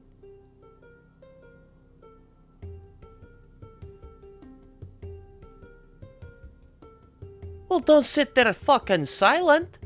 Speak!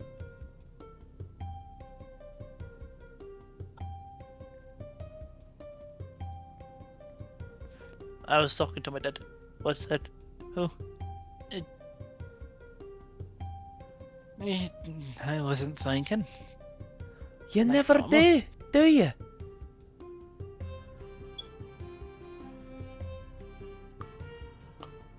Me?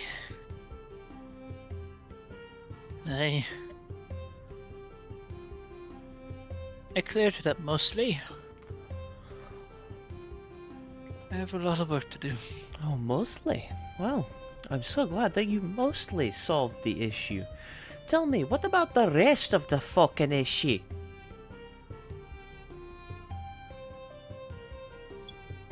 I cannot stay, Oh, really?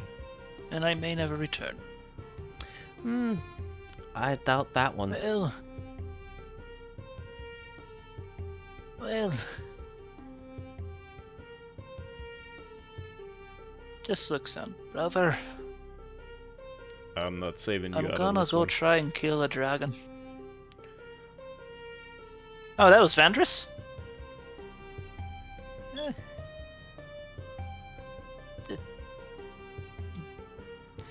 Eh, No, that was your mother it's between talking. us and the family.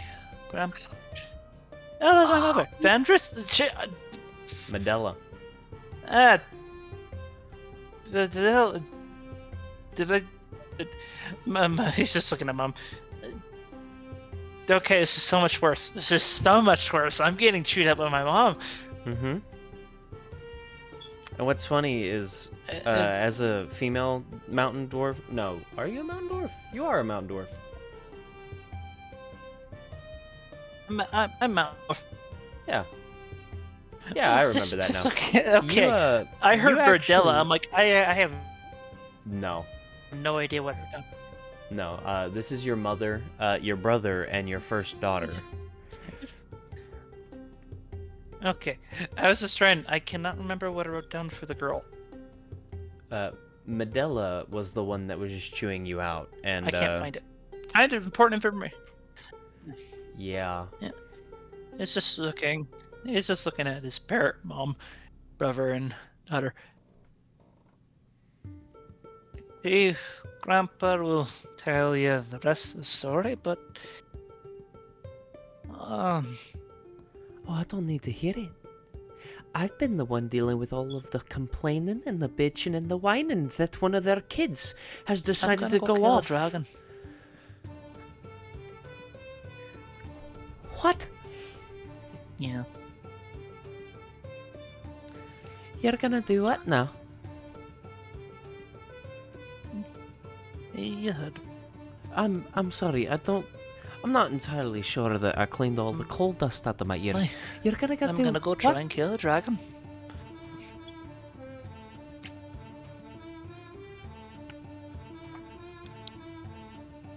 I'm going to go kill a dragon or die trying. No, I did not hit my head against the anvil as hard as I could again. No, I'm actually gonna go kill a dragon or die trying. King's orders. My honor demands. She looks straight up. What? Gorticus, lead my hammer. As she then holds her hand out towards your daughter, and your daughter, without missing a beat, places the hammer in her hand. And without looking, your mother It's off his attempts to helmet. your mother attempts to swing at you Mhm. with the helmet on. With the helmet on. Nyla and May's head. Should we help? Ha. I don't think so. I don't I either, don't wanna. I just You want know. I just want it to be known that for the first attack that his mother makes, she got a natural 20. He's not trying to block. Yes. And May and Nyla watch as Dwendal gets smashed upside the head with a forge hammer. And there is a very loud gong noise in Dwendal's ears, and a metal rattling as his helmet shakes from the impact for a few split seconds. Oh my gosh. Now, would you like to repeat what you just said?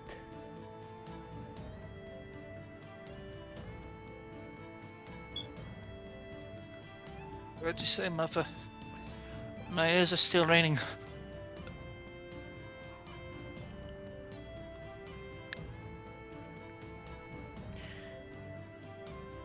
we thought you were dead. I was worried sick. Your father and grandfather were calling you a deserter. I have heard nothing but bitching and moaning since you left.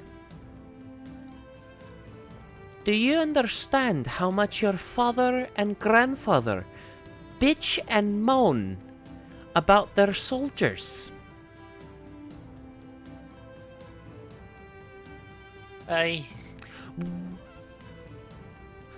Well, I'm glad that you understand then, because that means you understand how much I'm going to kick your shit in when we get back to the house.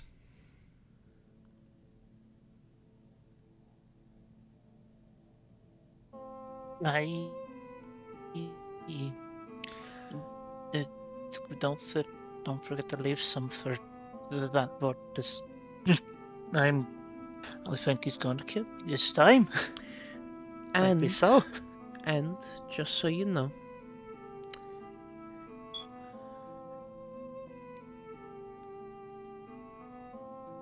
I'm glad that you're back, and I'm happy that you're alive.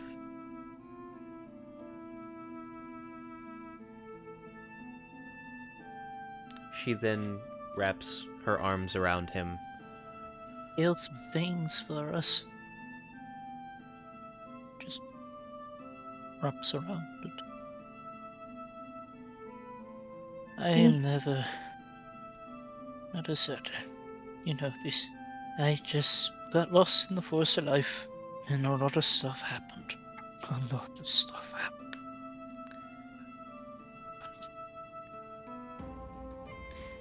Nyla and May have watched, in the span of maybe 45 seconds to a minute, a dwarven woman who is slightly shorter than Dwendal, actually, beat him over the head with a hammer, yell at him, and hug him. And I thought my family was deranged. I did not say that in character. I mean, you can always say it in your head if that's helpful. That's what I was kind of assuming. Oh, yeah. It's She's just, to Nyla, yeah. it's just this holds her dear. I've seen a good portion of the world already. Small.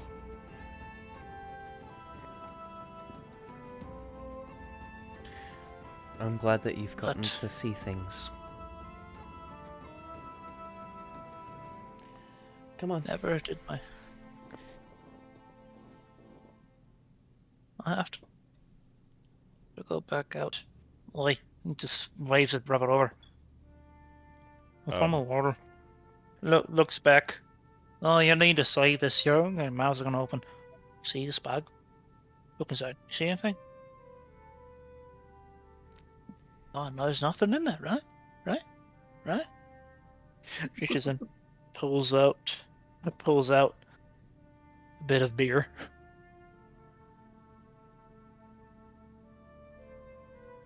Pulls out a bottle of wine. Good magic. I know. Magic's bad. This is good magic. Oh, yeah. I know you're gonna be fussing over this until I show you. Hands the hammer to mother. Quick story about the hammer, mother.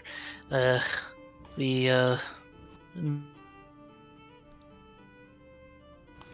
journeys went to an ancient kingdom. This ancient civilization. He's just gonna keep talking. He's just explaining everything about the hammer because smithing. We geek about this, and she's gonna lose her mind over this ancient dwarven hammer.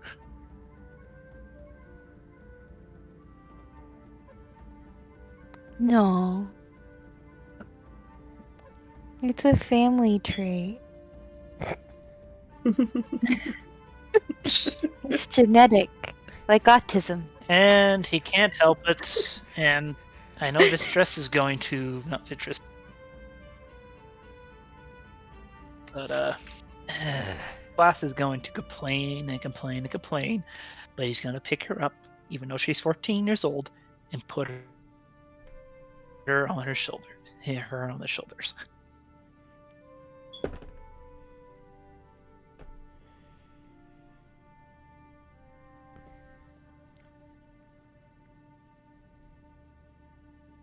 She doesn't fight it, and you realize why very quickly, as she then conks you on top of the head with the hammer that she got back.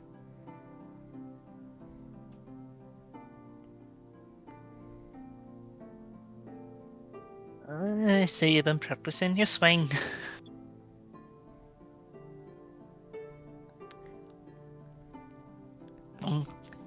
You leave again, and I'll aim for something lower. Oh. Yeah. Well, I'll be needing that. I've been needing that. She takes after Grandma.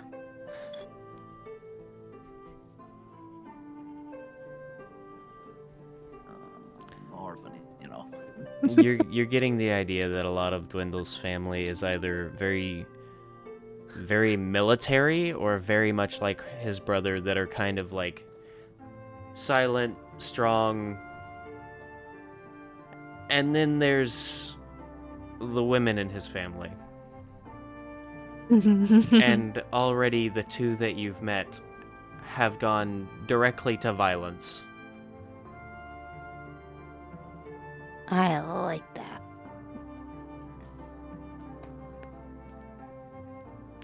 Directly to violence. I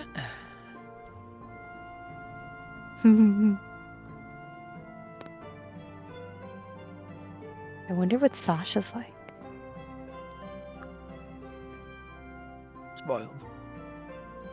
Spoiled. Spoiled run. Oh gosh. So,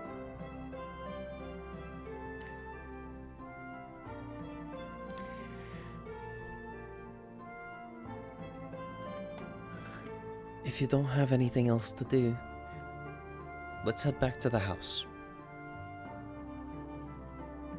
We can talk about the hammer more there.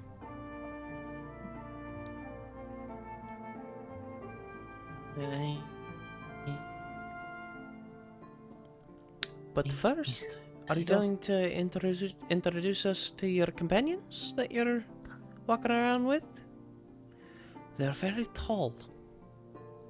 Yes, I know, they're very tall.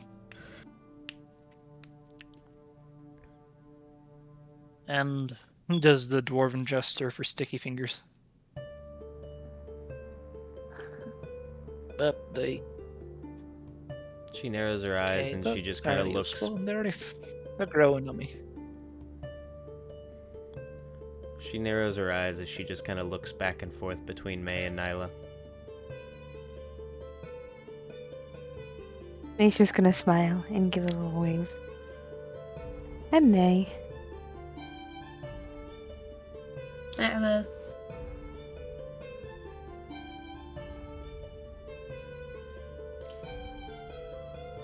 Yeah, that's that one right there. Oh, right. Oh, there's so much to talk about. I think I have some things to show you, Mother, that here and change your world slightly. Do they have rumor has here? No. No, that's good. That's very, very good. That's very, very good. In fact, that was your first time ever seeing one. I figured. Hopefully the last. Maybe. Sorry to interject, but it is past 10 o'clock, FYI. Oh shit, it is. Mm-hmm. To home. To Hartford. And home. Now, very quickly, Dwendal, as you're following your mother and your your mother and brother who are leading the way, you hear a voice in your head that you've heard before.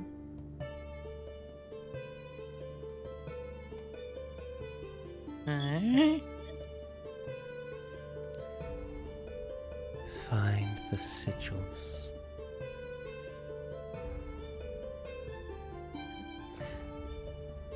I And Odile.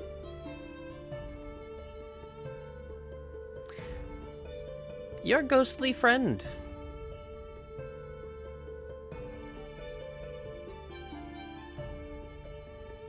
Come on, we just got him back. Leave him alone. Your ghostly poor boy friend alone. looks at the door leave as our he boy floats alone.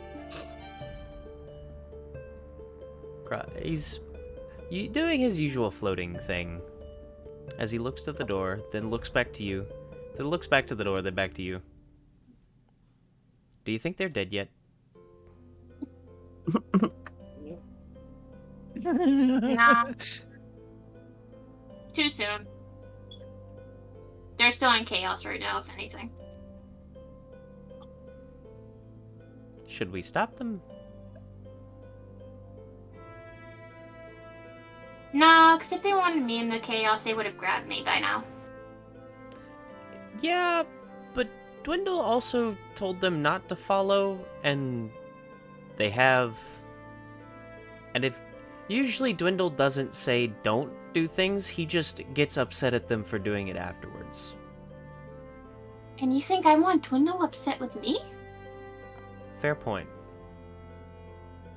I'm good here. Fair enough.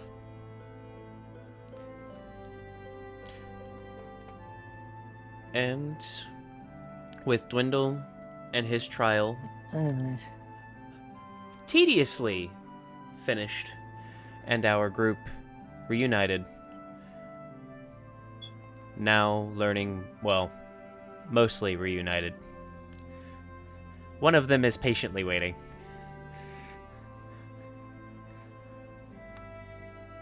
With our group semi-together, as Dwendal follows his family back home.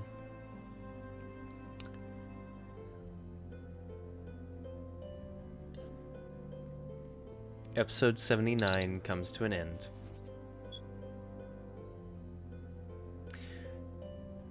Thank you all for getting lost with the Will-O-Wisps. Thank you for hanging out with us after such a long hiatus. I am glad that you came by, I am glad that you joined us, and I'm glad that you listened to the Will-O-Wisps and their stories. We do hopefully get to come back next week. Obviously, it's still a toss-up, as it always is, and I always tell my players life comes first. I think the break was good, just because the fact that now we've come back and we're all very excited. At least I'm very excited. I've been fucking itching for this. I've had this script since the moment I had this planned. But, nonetheless, until we come back once again to hear more stories from the Will-O-Wisps, thank you all for joining us. Genuinely. You all make rolling the dice worth it. To me, at least. My wonderful players make it more than worth it to DM, but I will keep the campfire roaring for you so that we have somewhere to roll, and you have somewhere to sit and listen to the Willows and their stories next time, here in the Will-O-Wisp Woods. Have a wonderful evening. Have a wonderful evening, everybody.